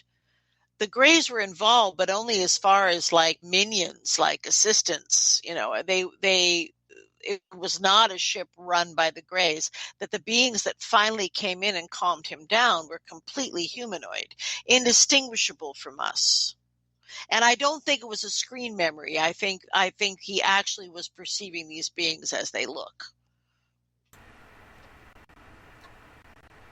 Yeah, I'm trying to remember watching the movie. I know I've watched it. It was really good, but there are certain details that I do remember. And he was trying to escape this ship when the humanoid fella came in, and he said he seemed kind of void in his expression, but he was directing him the way to actually get out of there. They escorted him out, a male and a female being. Now remember, it's important to keep in mind that in the film Fire in the Sky, the whole ET experience on the ship was filmed by another director.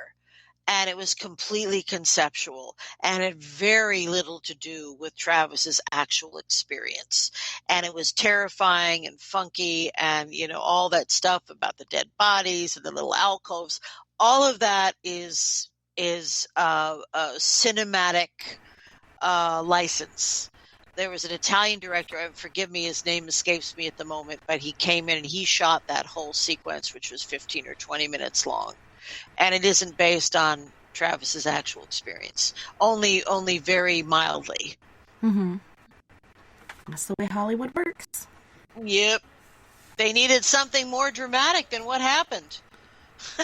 You know, sensationalize it, make it bigger, brighter, scarier. Yeah, really evil ETs with little scrunched up faces and dragging everybody through terrible, you know, funky, gel-ridden, like, you know, little passages and all these objects from other humans, glasses and shoes and all that stuff flying around. That is all fiction. That is all the conceptual idea of the director who did that sequence.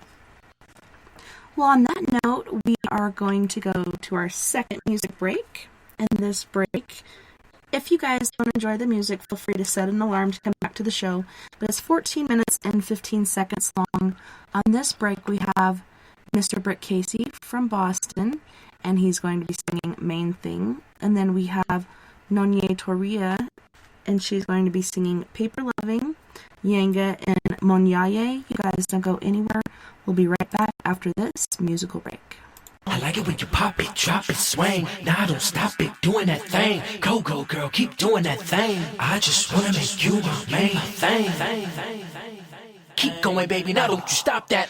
Vanilla chocolate flavor, you're the only one that I'm searching for.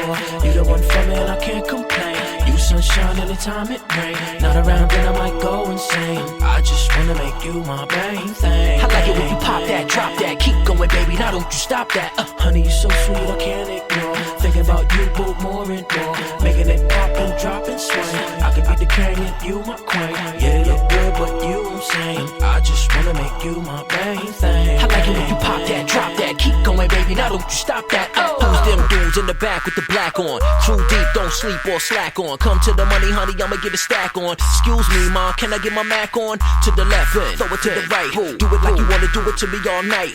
From the block, kid know how to act hard. Like brick house, women with a fat backyard. In the club with me and my man's illin' that. In the back door with me and my man chillin' that. I'm on the floor, I'm like, damn, she killin' that. It's going down, no cop around, feelin' that. I'm fly, I'm a guy that'll get him. Player like me, need two of you with him. Call you a lollipop and I wanna lick you. Number one, my top choice of pick. Come on, give it to me, ma. Go, go, girl. Now don't stop. Oh, no, girl. Break it down for me. Get it gone. Can you keep it going? On and on and on. Now give it to me, ma. Go, go, girl. Now don't stop. Oh, no, girl. Hey, break it down for me. Get it gone. Cause you got it going on and on and on. Can't deny that you too fly. Anytime that I look you in the eye, a phenomenon that I can't explain. Like the things you're doing to my brain. You don't only wanna take away my pain. I just wanna make you my main thing. I like it when you pop that, drop that, keep going, baby. Now don't you stop that. Can't stop thinking about how you move and all the things that I'ma do to you. True, this might be a little bit strange. Don't care if I don't even know your name. That's why I wanna tell you this simple and plain. I just wanna make you my main thing. I like it when you pop that, drop that, keep going, baby. Now don't you stop that. Who's them chicks all thick with the pumps on? Lumps in the front, back with the bumps on. Not a cat hoping that he get his humps on. I'm way beyond with them other chumps on. Sweet enough to eat and he might bite you. Wanna make love to you, I don't wanna fight you. Not a body like you, not a one like you. When you come around, no telling what he might do. Right now in the club, who the dawn? Don't a man that got it going on later on. I could tell by the dancing, you digging this song. You can tell I've been digging you all night long. And I love to be digging in you all night long. Party right here, hottie all night long. Let's flex it to the coat check, exit to the Lexus, Nexus, triple exit. Come on, give it to me, ma. Go, go, girl. Now don't stop. Oh, no, girl. Break it down for me. Get it gone. Can you keep it going? On and on and on. Now give it to me, ma. Go, go, girl. Now don't stop. Oh, no, girl. Hey, break it down for me. Get it gone. Cause you got it going on and on and on. I like it when you pop it, drop it, swing. Now don't stop it, doing that thing. Go, go, girl, keep doing that thing. I just wanna make you my main thing. You pop it, drop it, swing. Now don't stop it, doing that thing. Go, go, girl, keep doing that thing. I just wanna make you my main thing. Vanilla chocolate flavor, you're the only one that I'm searching for. You the one for me and I can't complain. You sunshine anytime it rain. Not around then I might go insane. I just wanna make you my main thing. I like it when you pop that, drop that, keep going, baby. Now don't you stop that. Honey, you so sweet I can't ignore. Thinking about you both more and more. Making it pop and drop and swing. I could be the king and you my queen. Yeah, it look good, but you I'm saying I just wanna make you my main thing. I like it when you pop that, drop that, keep going, baby. Now don't you stop that. Can't deny that you too fly. Anytime that I look you in the eye, a phenomenon that I can't explain. Like the things you're doing to my brain. You don't only wanna take away my pain. I just wanna make you my main thing. I like it when you pop that, drop that, keep going, baby. Now don't you stop that. Can't stop thinking about how you move and all the things that I'ma do to you. True, this might be a little bit strange. Don't care if I don't even know your name. That's why I wanna tell you this simple and plain. I just wanna make you my main thing. I like it when you pop that, drop that, keep going, baby. Now don't you stop that.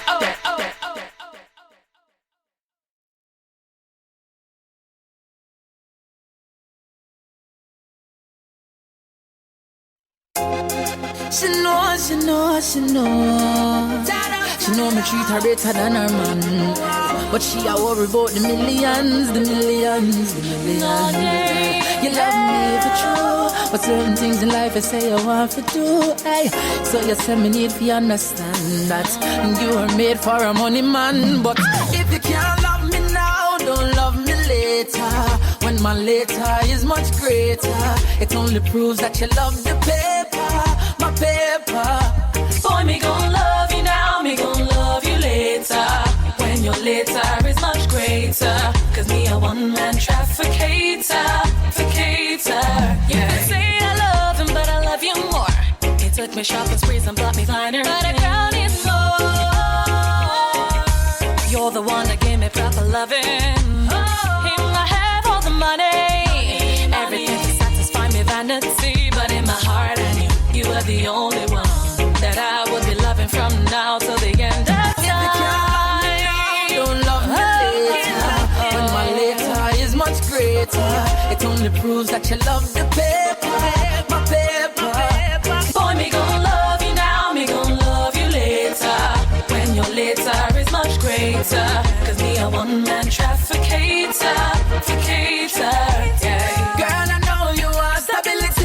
but that no mean say you fi sell your soul for vanity, no.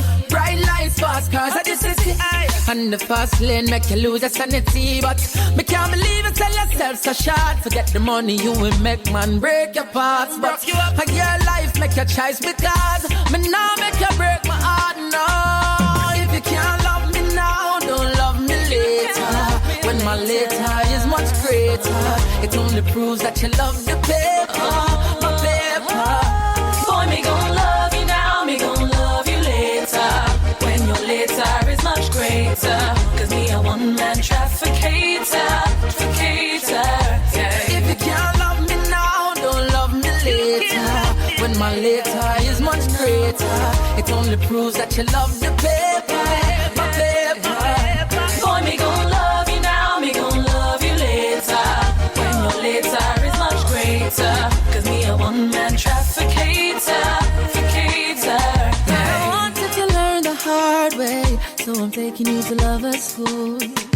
You want money just for party, girl. You take me for fool. Every piece of my heart I gave away, I gave it away to you. Why don't you understand, babe? What I feel for you is true. So if you can't love me now, don't love me later. When my later is much greater, it only proves that you love the paper, my paper. Boy, me gon' love you now, me gon' love you later. When your later is much greater, cause me a one-man trafficator, yeah. Now, trafficator,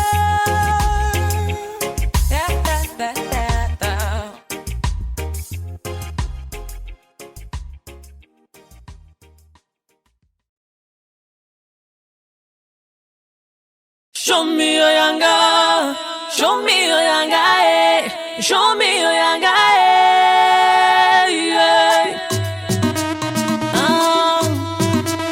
Yeah. Yeah. None, yeah. Yeah. I love music, Niger music, Niger, they go everywhere like I love music, Niger music, Niger, they go everywhere like yeah. Show me your younger, show me your younger, show me your younger, yeah. Show me your younger, show me your younger, show me your younger, yeah. Oh yeah, come, let's wind it down. Night the people dance to the sound. Show me your younger, let's hit the town. Let's thank Almighty God that it's Friday. The way you're shaking your waist, don't stop till you dance all day. With a groove, the Niger way. If you like to Atlanta, take it better. Niger music is alive, eh? We got the hottest music out there. You know, start from today. We'll be hitting it from Monday to Sunday. Everybody get ready. It's time for us to get steady. Everywhere we go, Niger music now number one. Niger music, Niger, they go everywhere like I love music, Niger music, Niger, they go everywhere like yeah. Show me your younger, show me your younger, show me your younger, yeah. Show me your younger, show me your younger, show me your younger, yeah. Been around the world, seen a lot of faces, seen a lot of places, but nowhere like Niger. You gotta stand up for what you believe. That's where you can achieve. Whether you tall or short, slim or fat, hey, now you're paladin. I beg throw away your face. Like they let people come throw away your face. It don't really matter cause we're all in the race. That's all we gonna be till we all meet the Niger.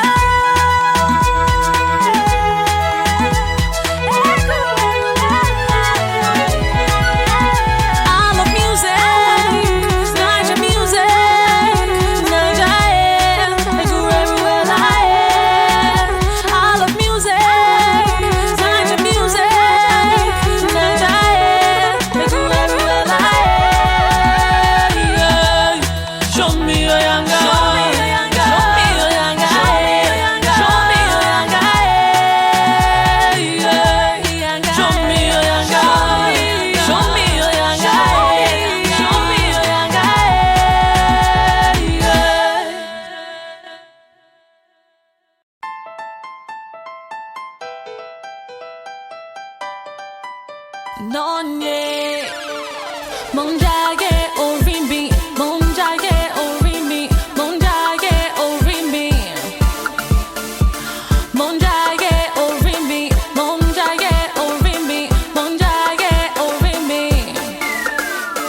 some do good just for the doing. See everything just for the seeing. Don't even care what you're receiving. Through all the heights just for relying. I'll be fine, fine, fine lady. I don't wanna be your baby. All I wanna do is get crazy. Wanna have me, just get ready. Now wait, sin Nasabi. I did tell you all my how life is. Now so show love with your heart and show love with your soul. Munjage Orimi, Munjage Orimi, Munjage Orimi, Munjage Orimi, Munjage Orimi, Munjage Orimi, Munjage Orimi, Munjage Orimi, Munjage Orimi, Munjage Orimi, Munjage Orimi, Munjage Orimi. Some people help just for the helping. Few people love just for true loving. Give everything just for the giving. Don't even care what you'll be receiving. I'll be fine, fine, fine lady. I don't wanna be your baby. All I wanna do is get crazy. Wanna have me, just get ready. Now wait, sin Nasabi. I did tell you all my how life is. Now so show love with your heart and show love with your soul. Munjage Orimi, Munjage Orimi, Munjage Orimi, Munjage Orimi, Munjage Orimi, Munjage Orimi, Munjage Orimi, Munjage Orimi, Munjage Orimi, Munjage Orimi, Munjage Orimi, Munjage Orimi.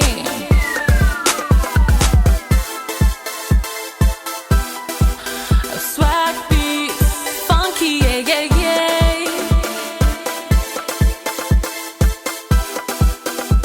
Nonne, nonne, nonne.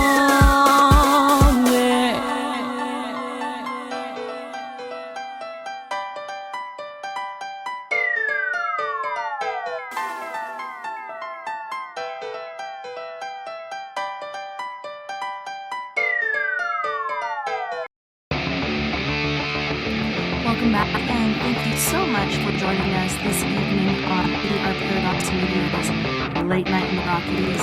This evening, we are joined by the lovely Miss Leslie Mitchell-Clark. Leslie, welcome back, and thank you so much for hanging out with us and educating us on what you know. Oh, Tessa, thank you so much. I'm just really glad to be chatting with you and, sharing what's going on and, hopefully being of interest to your many wonderful listeners that are everywhere, globally. Yeah, on the break there for a second, we were talking about different radio personalities, including Art Bell, and Dr. Demento came up. I don't know about you guys, but yeah, he was my fave. Like, I would listen to him at night trying to get to sleep, expecting some paranormal encounter to happen. My sleep is still affected to this day from it, and so I refer to it as paranormal PTSD, but it's pretty amazing how it works. I know. I listened to Dr. Demento was so underground. I don't know if he was broadcasting from a ship off the coast of California. I was living in LA. I was a teenager in LA, but we definitely heard him along with Fire Sign Theater and all kinds of other, forbidden stuff on, forbidden radio. Now YouTube is awesome because not only can you listen to Dr. Demento and other shows such as Art Bell, but there's also like old time sort of radio theater shows that you can listen to. And I just really love those.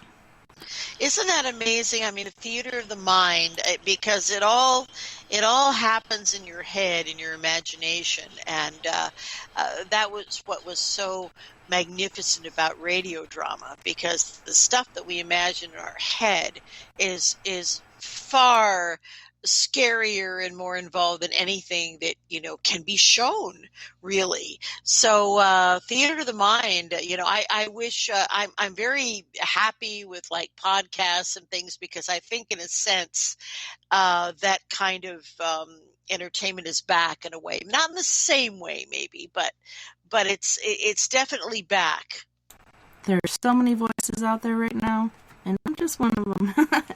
So here it says, Barrett Eugene Barry Hansen, known professionally as Dr. Demento, is an American radio broadcaster and record collector specializing in novelty songs, comedy, and strange or unusual recordings dating from the early days of phonograph records to the present.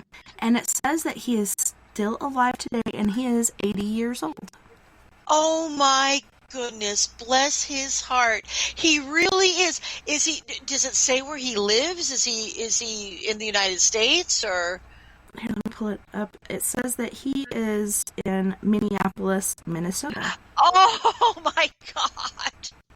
Where I went to university, where my grandparents are, the Swedish people. That is a trip. So he lives in the Twin Cities. He lives in Minneapolis, and he's still around. Dr. Demento, bless his heart. It'd be so awesome if he came back and started doing a podcast. I wonder if he does. That's you know what? You should have him on your show. That's what you should do. I bet he would be thrilled to talk to you. That would be awesome. He's on my bucket list. I also have Dan Aykroyd on there. I really want Dan on my show. He's one of my number one. I want you on there. I want to hear like what his family has experienced. I guess they've had so many different paranormal and otherworldly experiences. And then Ghostbusters, of course. Growing up, that was one of my faves. Oh yeah. Well, he's along with my husband, he's a member of the Order of Canada, and I do see him every once in a while at governmental functions, but he would be a magnificent and his dad, his dad wrote a book that was quite phenomenal, about various occult things. So I hope you get him on there, and I don't see why you can't. I know, I tried, and I think this girl responded, and she's like, how about next time that you send something in, you give us your numbers and stuff? And I'm like, it's not about numbers, it's about people. Come on, man. Oh, yeah, that's right. Well, I did have somebody cancel on me that I respected because I also have a little program I've been doing for about 12 years called Contact TV. It used to be Contact Radio, but about 4 years ago we moved to a visual format, and now we use a studio format. It's pretty for this kind of thing. It's pretty high end, but I had somebody turn me down because they didn't like the numbers, and I was or didn't think it was valid. I was appalled, but yeah, that happens. Too bad.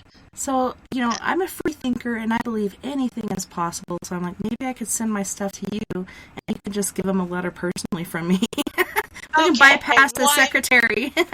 Why not? Well, the secretary sounds like a 12-year-old twit anyway. So, I know, yeah, we definitely could bypass the secretary. And the fact is, he's got a show to promote. He's got haunted hospitals to promote. He should be doing press. He should be doing press to support that. Oh yeah, it's in its second season. So he has a show that is all over the place called Haunted Hospitals, and he should be, he should be promoting it. So I can't imagine at this point that they would turn down any press that would promote that show. And I've seen it, and he does the voiceover on that, correct? I just didn't know it was his. That's pretty awesome. Yeah, he produces that, and there you go. No, you'll get him on. You will. Oh, when that happens, holy shnikes. I think my head might explode. I do have a very awesome... Oh, go ahead. Oh, I was just going to say he's a very sweet guy, and kind of devoid of ego. So I'm sure it would be a wonderful interview. I know, I love him to death. I really do. He's amazing. But in honor of Ghostbusters and having my own paranormal group that I started in 2012, I have a 1963 Pontiac Bonneville ambulance right outside of my office here that I have restored. It's just getting the brakes to work has been the issue, and the blinkers keep going out. I don't know. Oh It must my be haunted. God. Well, electrical problems on those cars from that era are not unusual. This is they're definitely analog. So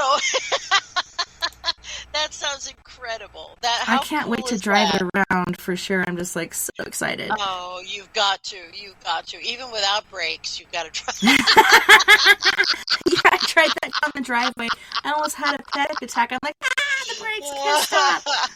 And a car but when those big cars get going without brakes, I mean, there's a lot of weight going there, Yeah, I'd be surprised if this thing like 2,500 pounds or 20, yeah, Yeah, 25,000. at least 2,500, yeah. a couple tons for sure. Yeah, holy shnikes. It's beautiful. It's a beautiful room. And I'm thinking about painting it, but at the same time, I kind of like the rustic look, so maybe I'll just put a clear coat on there to preserve it, but it's a beauty. Yeah. Well, I think that is fantastic. So before we went to break, you were talking about a screen memory. So what is staging or a screen memory for those out there that don't know? Well, the term screen memory usually refers to a projected environment or even a false memory that has been somehow, implanted in the experiencer's mind to either protect them or to shield them from what actually happened. Now, sometimes screen memories are simply environments that have been created to try and make contact easier. For instance, I'll give you an example of that. I have and again, I'll talk about one of my clients who's a lifelong experiencer. So he had an experience when he was about 12. I think he was 12, and he was already kind of a surly preteen. He was getting to that age where he didn't want to cooperate with anything, age 12. So in this experience, he was taken at night, as he usually was, which meant he was floated through a window or the roof, depending on the circumstance. And he didn't have a memory of right away of getting onto a craft, but in the conscious kind of memory that he had, he was taken at night, and then suddenly he was in this room, and it was set up. It was kind of like in what you would call an old Toronto house, probably like my house. It's over 100 years old, but an old Toronto kind of a Victorian kind of house.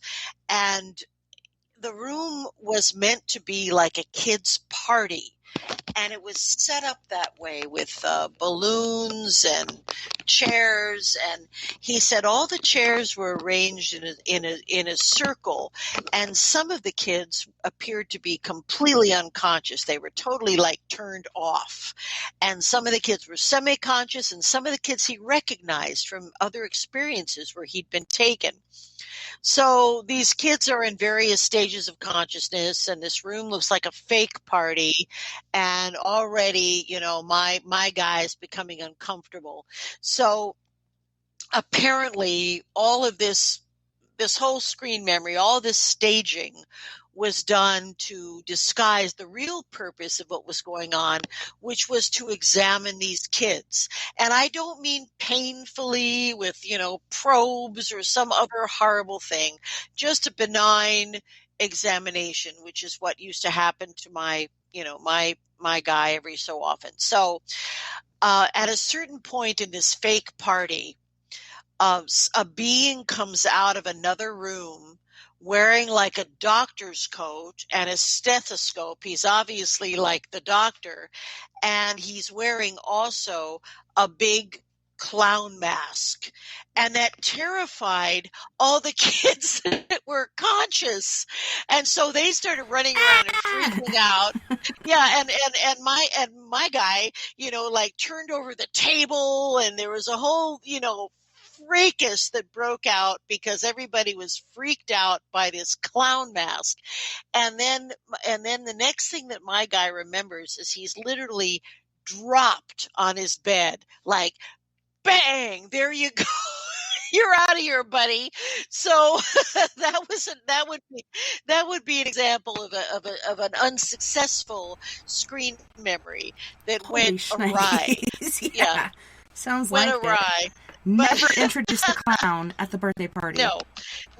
In fact, a fear of clowns, and speaking just as a hypnotherapist, a fear of clowns is one of the top phobias that we have. My oldest daughter has it. She hates clowns. Oh, man. It's so common. The top one is public speaking, but very close under that is clowns. I think it's called onophobia. It's a real serious fear. So there you have it. So that's an example.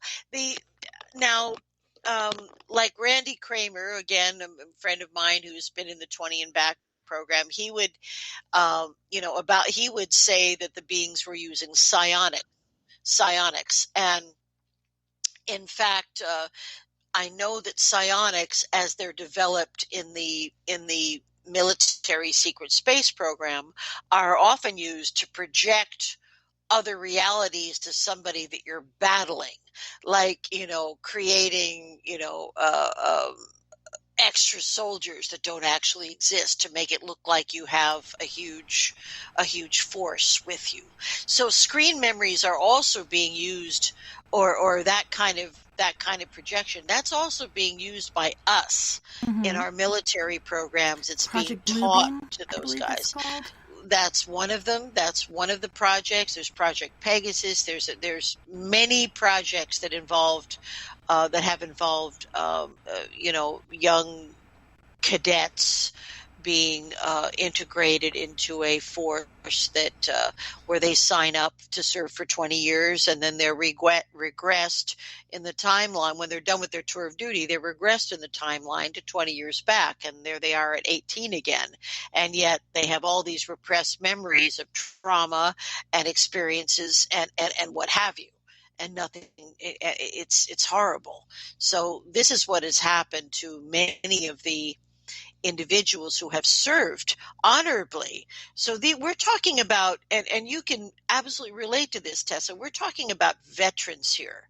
Individuals who, of their own free will, they were taken as cadets and trained up. Usually their parents were in the military, or they showed some expertise and psychic abilities or whatever. They're taken. They go through their cadet phase. Eventually they're asked if they want to sign up for the 20 and back. Then they do. And they serve under all kinds of amazing conditions for 20 years. Often a lot of trauma is involved, a lot of PTSD, all kinds of stuff. And then when they're regressed, then suddenly they're a high school student again with the memories of a 40-year-old man or woman. So it is insane. And one of the things that makes me so angry about this secret space program is because I have I don't want to say I've soft spot, but I have a very big dedication and respect for veterans. And these individuals who have engaged in this secret space program of their own free will are veterans. They're veterans with PTSD. They're veterans with other issues. And they have been simply written off because their contributions are not obvious because they didn't operate in a accepted timeline for an accepted program.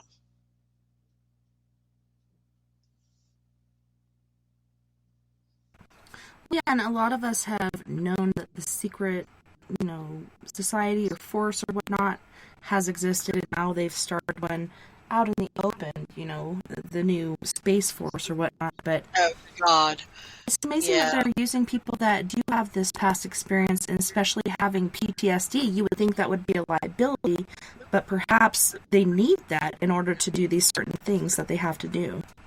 Well, they cut these people loose if they, I forget what they scrub them out if they're too traumatized. They're disposable. Really disposable people. And now this is what I'm about to say is very far out.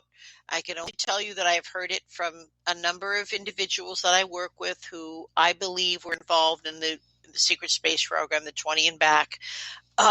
it's very common for individuals in these programs to essentially get on board with at least 3 clones of their human bodies, so that if there are traumatic injuries, which invariably there are, if there are traumatic injuries, then an arm can be replaced, or a leg can be replaced, or a brain, or a heart. I mean, they have a repository of organs that and limbs, and they can be replaced. And apparently we have all this technical knowledge and have had it for a long time, but it's not shared with humanity in general. And when the 20 years of service is up, and these brave individuals have fought all kinds of battles and protected Phobos and the other moons and done all these things, when these individuals are ready to return to their teenage life, somehow the consciousness, the soul, if you will, the technology exists to transfer consciousness from one body to a cloned body. It exists. And the way that Randy Kramer explained it to me, he said it's a kind of a fluid that is removed from the existing body and transformed and then put into the clone body. So the individual arrives through some kind of space-time manipulation. The individual arrives back at the age of 18 or whatever. And there they are in a healthy young body, and yet they're carrying all the trauma of 20 years of combat. Yeah, I could just imagine seeing this person, but then once you look into their eyes, I truly believe the eyes are the gateway to the soul, and I can totally tell an old soul and a new soul, and just to look into their eyes, I think you would see all of that happening. Oh my gosh. Yeah, and this is, and when I get in there and I'm working with people that have been through these programs, I mean, they have a very specific type of PTSD, and I use all of the techniques, the same kind of techniques that I use with veterans who have recognized PTSD, frontline responders, police, EMTs. I treat a lot of people with PTSD, and these brave individuals are no exception, except that their contributions are not recognized. There's no VA help for them. There's no help at all from the countries and the governments that they have served. Shocking and wrong and despicable. Well, it's just look at all that, equipment, tanks, trucks with guns on them, aircraft, so many different things that we left behind in Afghanistan. There is no sort of respect for not only equipment, but human beings that are soldiers, that are protecting and paving our way of life, and they're just treating them as if they're just, other utility vehicles or just whatnot. Utilities. Just utilitarian. No respect, and so these same putrid attitudes have been carried into these very advanced programs. So we have advanced technology and we have retrograde consciousness. Right? A bad combo. Yeah, it stinks a little. It's a kind of stinky. It does. Methinks it stencheth.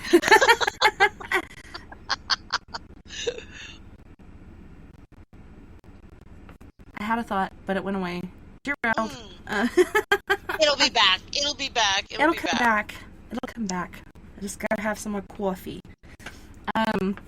Yeah, to me this is insane, just the whole thought process, or it seems to me like soullessness. How could you do this to so many people? And they do it repeatedly, and look at all the work that we did over there, and then just to pull out like that, and so many people died that shouldn't have, and finally people are getting out again, but it seemed like we're going to go through some very traumatic and hectic sort of situations with, getting money from people and Oh man.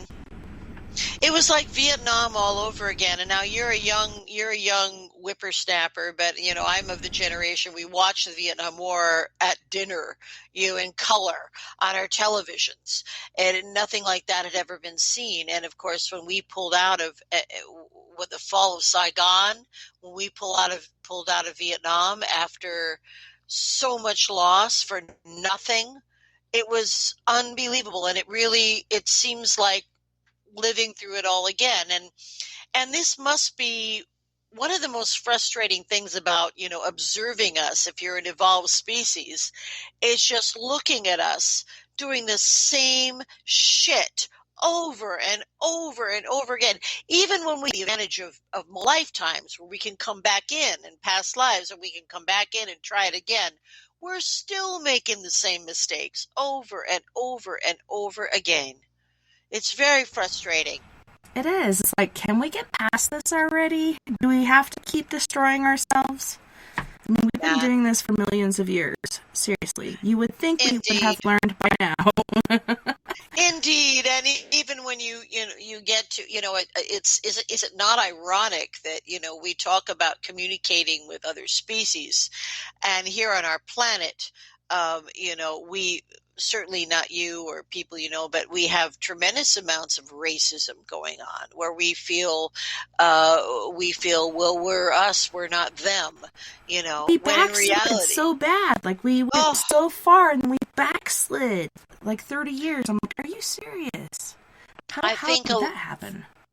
I think a lot of it is about education, Tessa, and I think in the United States, the entire educational situation is terrible, because education is what allows people to become world thinkers, education and travel.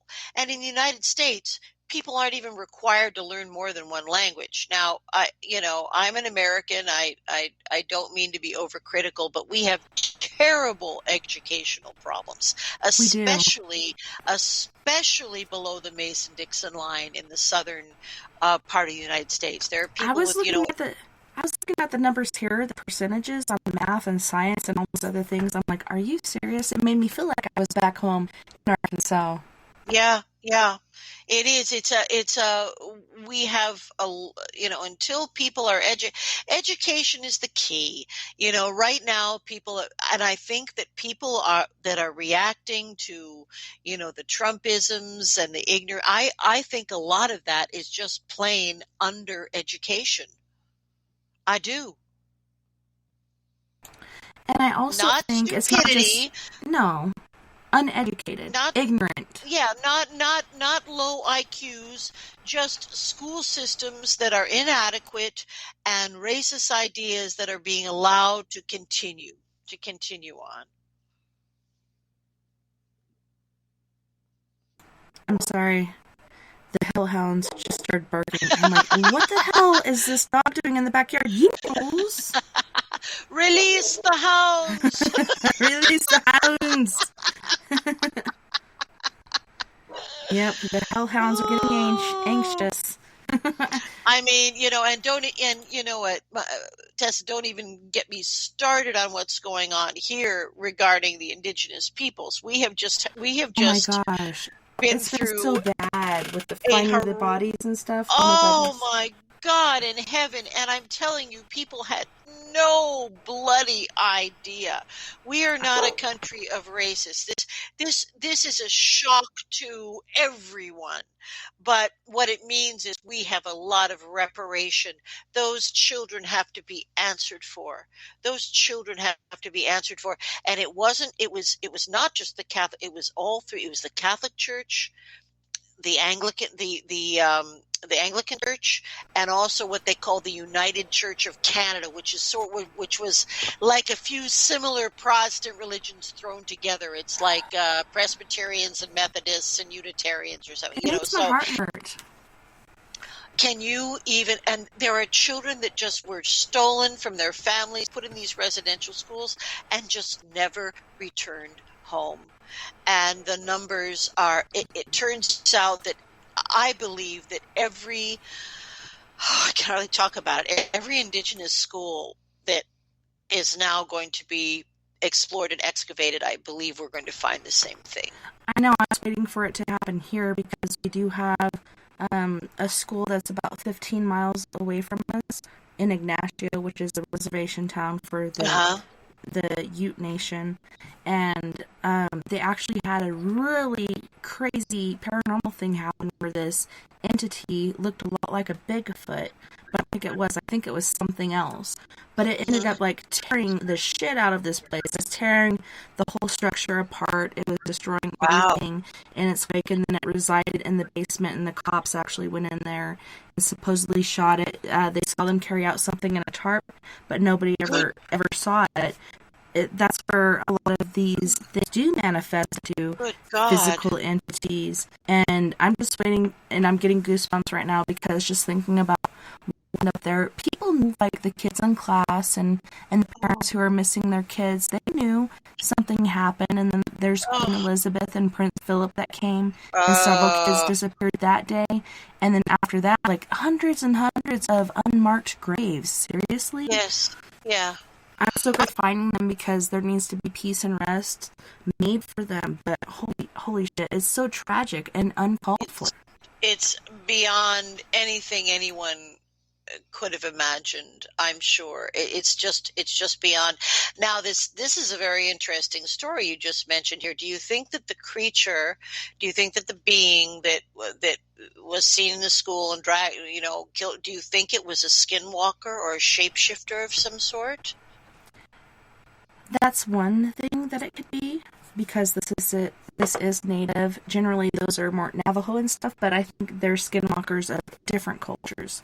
But at the same time, it could be the combined, like, hurt and fear and pain and anguish and all these different things that these kids went through, having their hair cut, being renamed a freaking American name, taking away their heritage. Like, I just want to cry thinking about it. Like, it's not right whatsoever just because they're not, using electricity and reading books and shit. They have their qualities. They have things that should continue. And for us to go in and think we're better and we know better for them, it's not right. It is so evil. It is evil and unbelievable. But when these things get exposed, I mean, it's really only recently too that we have been able to acknowledge the contribution of the wind talkers, the Navajo. Well, again, Navajo. I believe it was the Navajo primarily who during World War II, code talkers. Thank you, code talkers. And this was something completely unknown to most of civilization. The incredible role and the bravery of the indigenous soldiers in World War II, and many of them were tortured and killed. I mean, it was unbelievable. And their contribution of their code, which none of those ignorant Nazis could understand, thank God, that helped win the war. They were absolutely instrumental in the Allied victory of World War II. The code was absolutely instrumental, and there is a beautiful movie that has been made about it. I love it. Like, they're so handsome. It stars that really Adam Beach, that really handsome. He's Canadian on Law and Order too, right? Wasn't he? Yes. What is this? He's so handsome. I don't know. I just don't. You know who I mean. But you know who I mean. Anyway, great movie, and so one of the. I guess my point of all this, until we get our shit together, until we acknowledge and apologize and accept, the evils that were done to the indigenous peoples and to other racial groups, throughout the world, we cannot move ahead. This is essential. We must acknowledge and accept what has been done here, the horror of what has been done, and do everything we can do, not only to make sure it never happens again, but to, what's the word I'm looking for? There is no word for what has to happen. It's beyond one word. because it has to be a whole shift in thinking. It has to be a whole shift in the way that white privileged people think about indigenous societies. That's all I have to say about that. I don't want to get too political, but this is really a subject very close to my heart. And it even goes yeah, into religion. Okay, so Navajo talker. Navajo is not a name that they like. That was given to them by the Utes and other tribes that looked down on them, and they told the United States they're the Navajo, which means thief. They're actually the Dene people, and they are my most favorite people. Like, I've gone to school with Utes and Navajo, and Navajos are so sweet and giving and caring and sharing, and I just really love them so much. And like you said, had it not been for them, like, they gave us a leg up in that war. Had we not had them, we would have totally lost it, except for, blowing everyone to smithereens. I mean, we didn't have, the written languages of native peoples are very esoteric, but, the thing, at least the language, as you say, is it was symbols. It was like hieratic. It wasn't an alphabet used that was recognizable by the Europeans, the Nazis particularly. So it was unique and brilliant, that it was used. So we have to. So these are the legacies. I mean, we have to solve and apologize and take responsibility and make better all of these terrible things that have happened. We don't have to look very much farther than our own backyard to see what we need to do. And the world's first people, the indigenous people, must be respected and restored to a position of honor and everything. Honor and respect. They must be. And so hopefully that's what we're in the process of doing. I know, and science was my favorite subject in school, but scientists are now saying that as far as global warming, and everybody's been denying it, even though many of us know it has been really happening. People are saying there's no way in hell that the human, society can cause this and wreak this sort of havoc on the earth. It's got to be from volcanoes and cows and whatever else. Well, pretty sure it is us, and it's been proven. And I think it's a lot of, people making money off the oil industry, etc. If we just get away from that and get away from basically manufacturers, that's a really big footprint in our environment. But they're saying it's too late now. Like years ago, they were saying if we act now and we change things, we can fix this. But now they're saying it's too late. It's not too late. And the message that we get from our ET friends also is it is not too late. It is not too late. We can still, Mother Earth, the Mother Earth spirit is sick. The earth is shaking with fever. It's because of the abuses to the earth. But we can turn it around. And I tell you, the young people today, they are determined to do it. We may not, Tessa, see this big turnaround in our generation. I'm not sure. I hope we do. But our children are going to do it. They are environmentally minded. It's beautiful people like Greta Thunberg. I mean, they are committed to the environment. They even have degrees about environmental farming that didn't even exist when we were in university. So things are changing for the better, and they will, because these new people coming in, your daughter, my kids, these wonderful people coming in are accepting, and they are very, very, they're environmentalists. All of them are like environmentalists to me. All these young people I see, they all seem to have that consciousness. And so things are changing. But maybe not as quickly as we would have hoped, but they are changing. As you say, corporate farming, industrial farming, all of these things have to go. They have to go. There was an interesting experiment. Well, not an experiment. It's a huge project that's been eminently successful. In Australia, the Aboriginal peoples were experiencing huge high rates of cancer, heart disease, and diabetes, just like Crazy. the indigenous people in North America.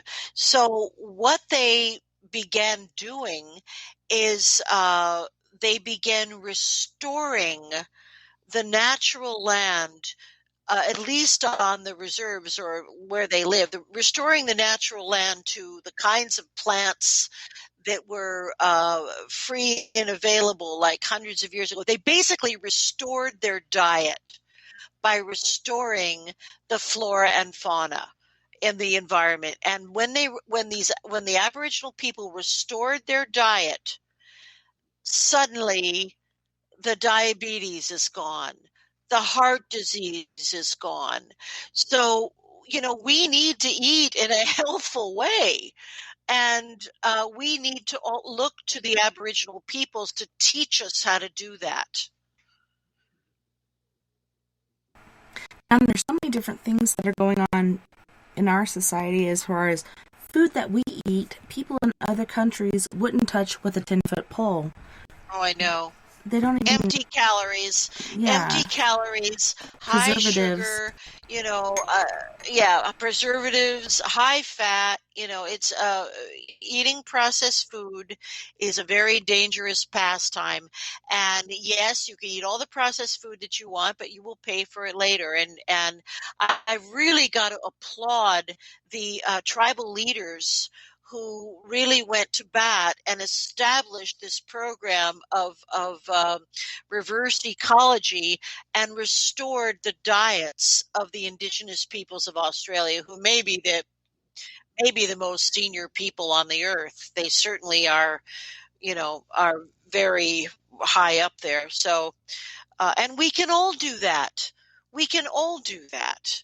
It doesn't have to be Australia. We can all figure out and understand what a healthy, close to the earth kind of diet involves. And I'm not telling people to eat meat or not eat meat. I'm not putting anything like that on them. Well, but, you don't want to get anemic. Nobody wants that.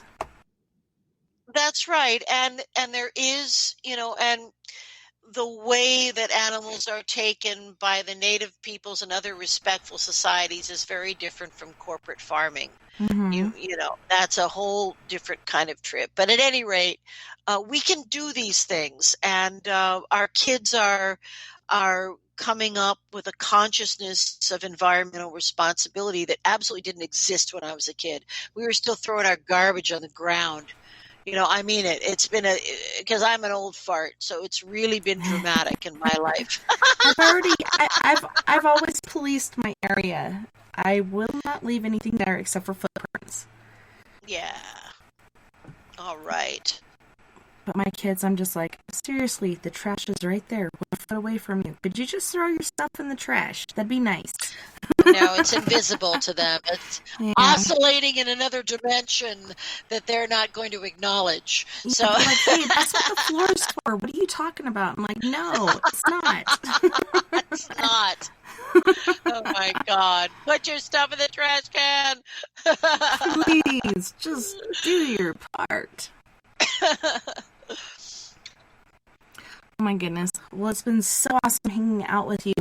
Is there anything that we have not discussed this evening that you would like to spread to our listeners? Well, Tessa, the only thing that I would just like to get out there is knowledge is power. There is nothing to be afraid of.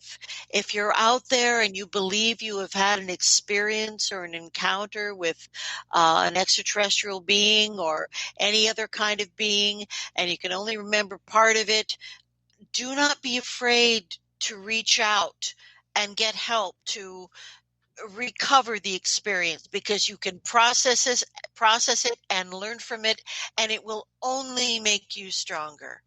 And if anyone out there, would like to even just chat with me about what's happened to them, you can always reach me at Leslie, Lesley, at lightworkhypnosis.com.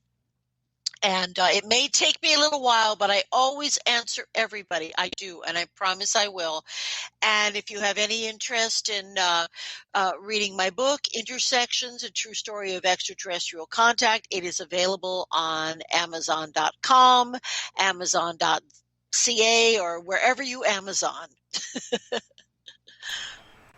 Or Glamazon. No, I'm just kidding. Amazon's awesome. Like, everything is there at your fingertips, and it just makes me think back to the day where, you had to go to the library for anything and everything that you wanted to look up. Now it's just like you get on your computer, you tittle-tattle, type, even just certain keywords, and you can find anything at your disposal. Well, all the more reason for there to be no excuse for ignorance, because everybody now can have libraries of information at their disposal. They can. It's just a question of selecting the right stuff. So education, and anybody out there, if you're feeling any fear or worry or stress from something you can't remember or something that's happened, there is help there, and you can process those things and understand them and incorporate them into your life and realize your specialness. And we are all unique individuals. I remember, being a single mother of my oldest daughter, and then my cousin brother's son coming to live with me, that he was really having issues with the fact that he was gay. And he's like, this is wrong, this is bad. Everybody says this is wrong, so on and so forth. And he was basically punishing and destroying himself. And I'm just like, everybody is made a certain way for a certain reason. You are exactly who you are meant to be. And don't ever deny that. You are who you are meant to be, and just embrace that and run with it. Exactly. But due to religion in our family, I looked to different religions after my mom died, and then eventually became LDS like a lot of my family before me. They do kind of teach you certain things like that. Yes, today people are becoming more open to it as far as churches, because the congregation is getting smaller, because there's so many different factors of people, you can't even name them all. But I think we're all supposed to be in this together. If all the religions came together and put everything that they know together, instead of fighting each other and trying to be number one, we could get somewhere. Just as with politics, if we just fucking work together and get through this, we could go so much further, but we're so busy fighting each other and dividing each other. Oh, it's very distressing. But one thing about LDS, or many things, I do actually believe that at the core, that Jesus did come and minister in North America. Mm-hmm. I actually believe that was part of his history. We don't know what he did till he was 33. We know he went to India and studied with his uncle, St. Joseph of Arimathea. We know he went to the silver mines in Ireland. I mean, he traveled and learned his discipline. And as far as I know, the only religion that really embraces that part of Jesus's journey is the LDS. So there you go. Well, he did say, and I think this was after he was resurrected, I have to go and teach my other flock. So I don't think it was necessarily when he was alive that he came in and taught people. Perhaps he was what a lot of natives consider a star person. But I think everybody knows, Jesus, for me, I've gone away from religion. I'm more of a spiritual person, and I just find my church and the trees, my kids, and everywhere around me, because that's where it is, instead of going where you're judged and ridiculed. It kind of gets old. Yeah. I'm with you, boo-boo. I'm with you on that one. That's a goodie. Right? Yeah. All right, sweetie. Well, listen, it has been such a pleasure chatting with you, Tessa, and I look forward to doing it again before too long. And thank you for all the work that you do in opening people's minds and hearts. And you just keep doing what you're doing. And thank you for joining us this evening on We Are Paradox Media's Late Night in the Rockies, and for sharing your experiences and your knowledge. And I know everybody has their own thought process, but for the most part, there's been positive feedback, and everybody's really enjoyed the show. And I can hear you yawning now, so I'm giving you a good night. Oh, I'm sorry. I didn't know you could hear that. Yeah, I hope Sorry you you heard that. Sweet and restful dreams, because sleep is my favorite state of being.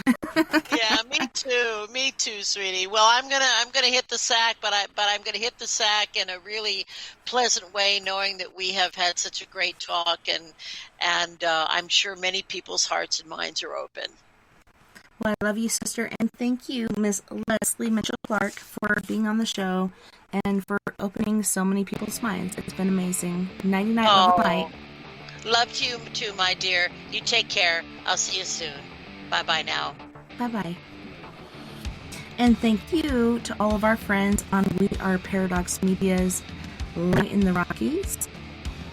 You can find us on KPNL Radio, which you can find at kpnl-db.com. Also on Facebook, make sure you like and follow on Facebook, Twitter, as well as YouTube. You can also find us on iHeartRadio and wherever else you may be listening beyond the Omniverse tonight. I had a wonderful time, and I can't wait to do it again this next weekend. Oh my God, it's gonna be an epic weekend. Tell you what, we got the Paradox Paranormal Forum on Saturday night, and then on Sunday we have a 2-part show. So first part of the show, we're going to have Miss Rosemary Thornton, and the title of her show is How Dying Saved My Life.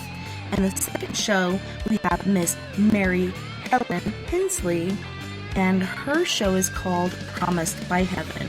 You guys, don't forget, we are all in this together. Together, we can make the world a little better. And together, my friends, we are Paradox Media, because without you, there is no us. If you would like to join us on the Skype after party, just give me a little jingle jangle at 970-335-9596. And you can also look me up at TessaTNT.Thomas30. Thank you, musical sponsor, Mr. Roy Washington. Also, we have financial sponsors and volunteers. We got Mr. Jim Morris of the Scottish Isles, Del Elson, Kevin McDougall, and Miss Mia Savage. And weekday host, Diecast J, aka Dave Mathis. Make sure you check him out. Until next time, night night.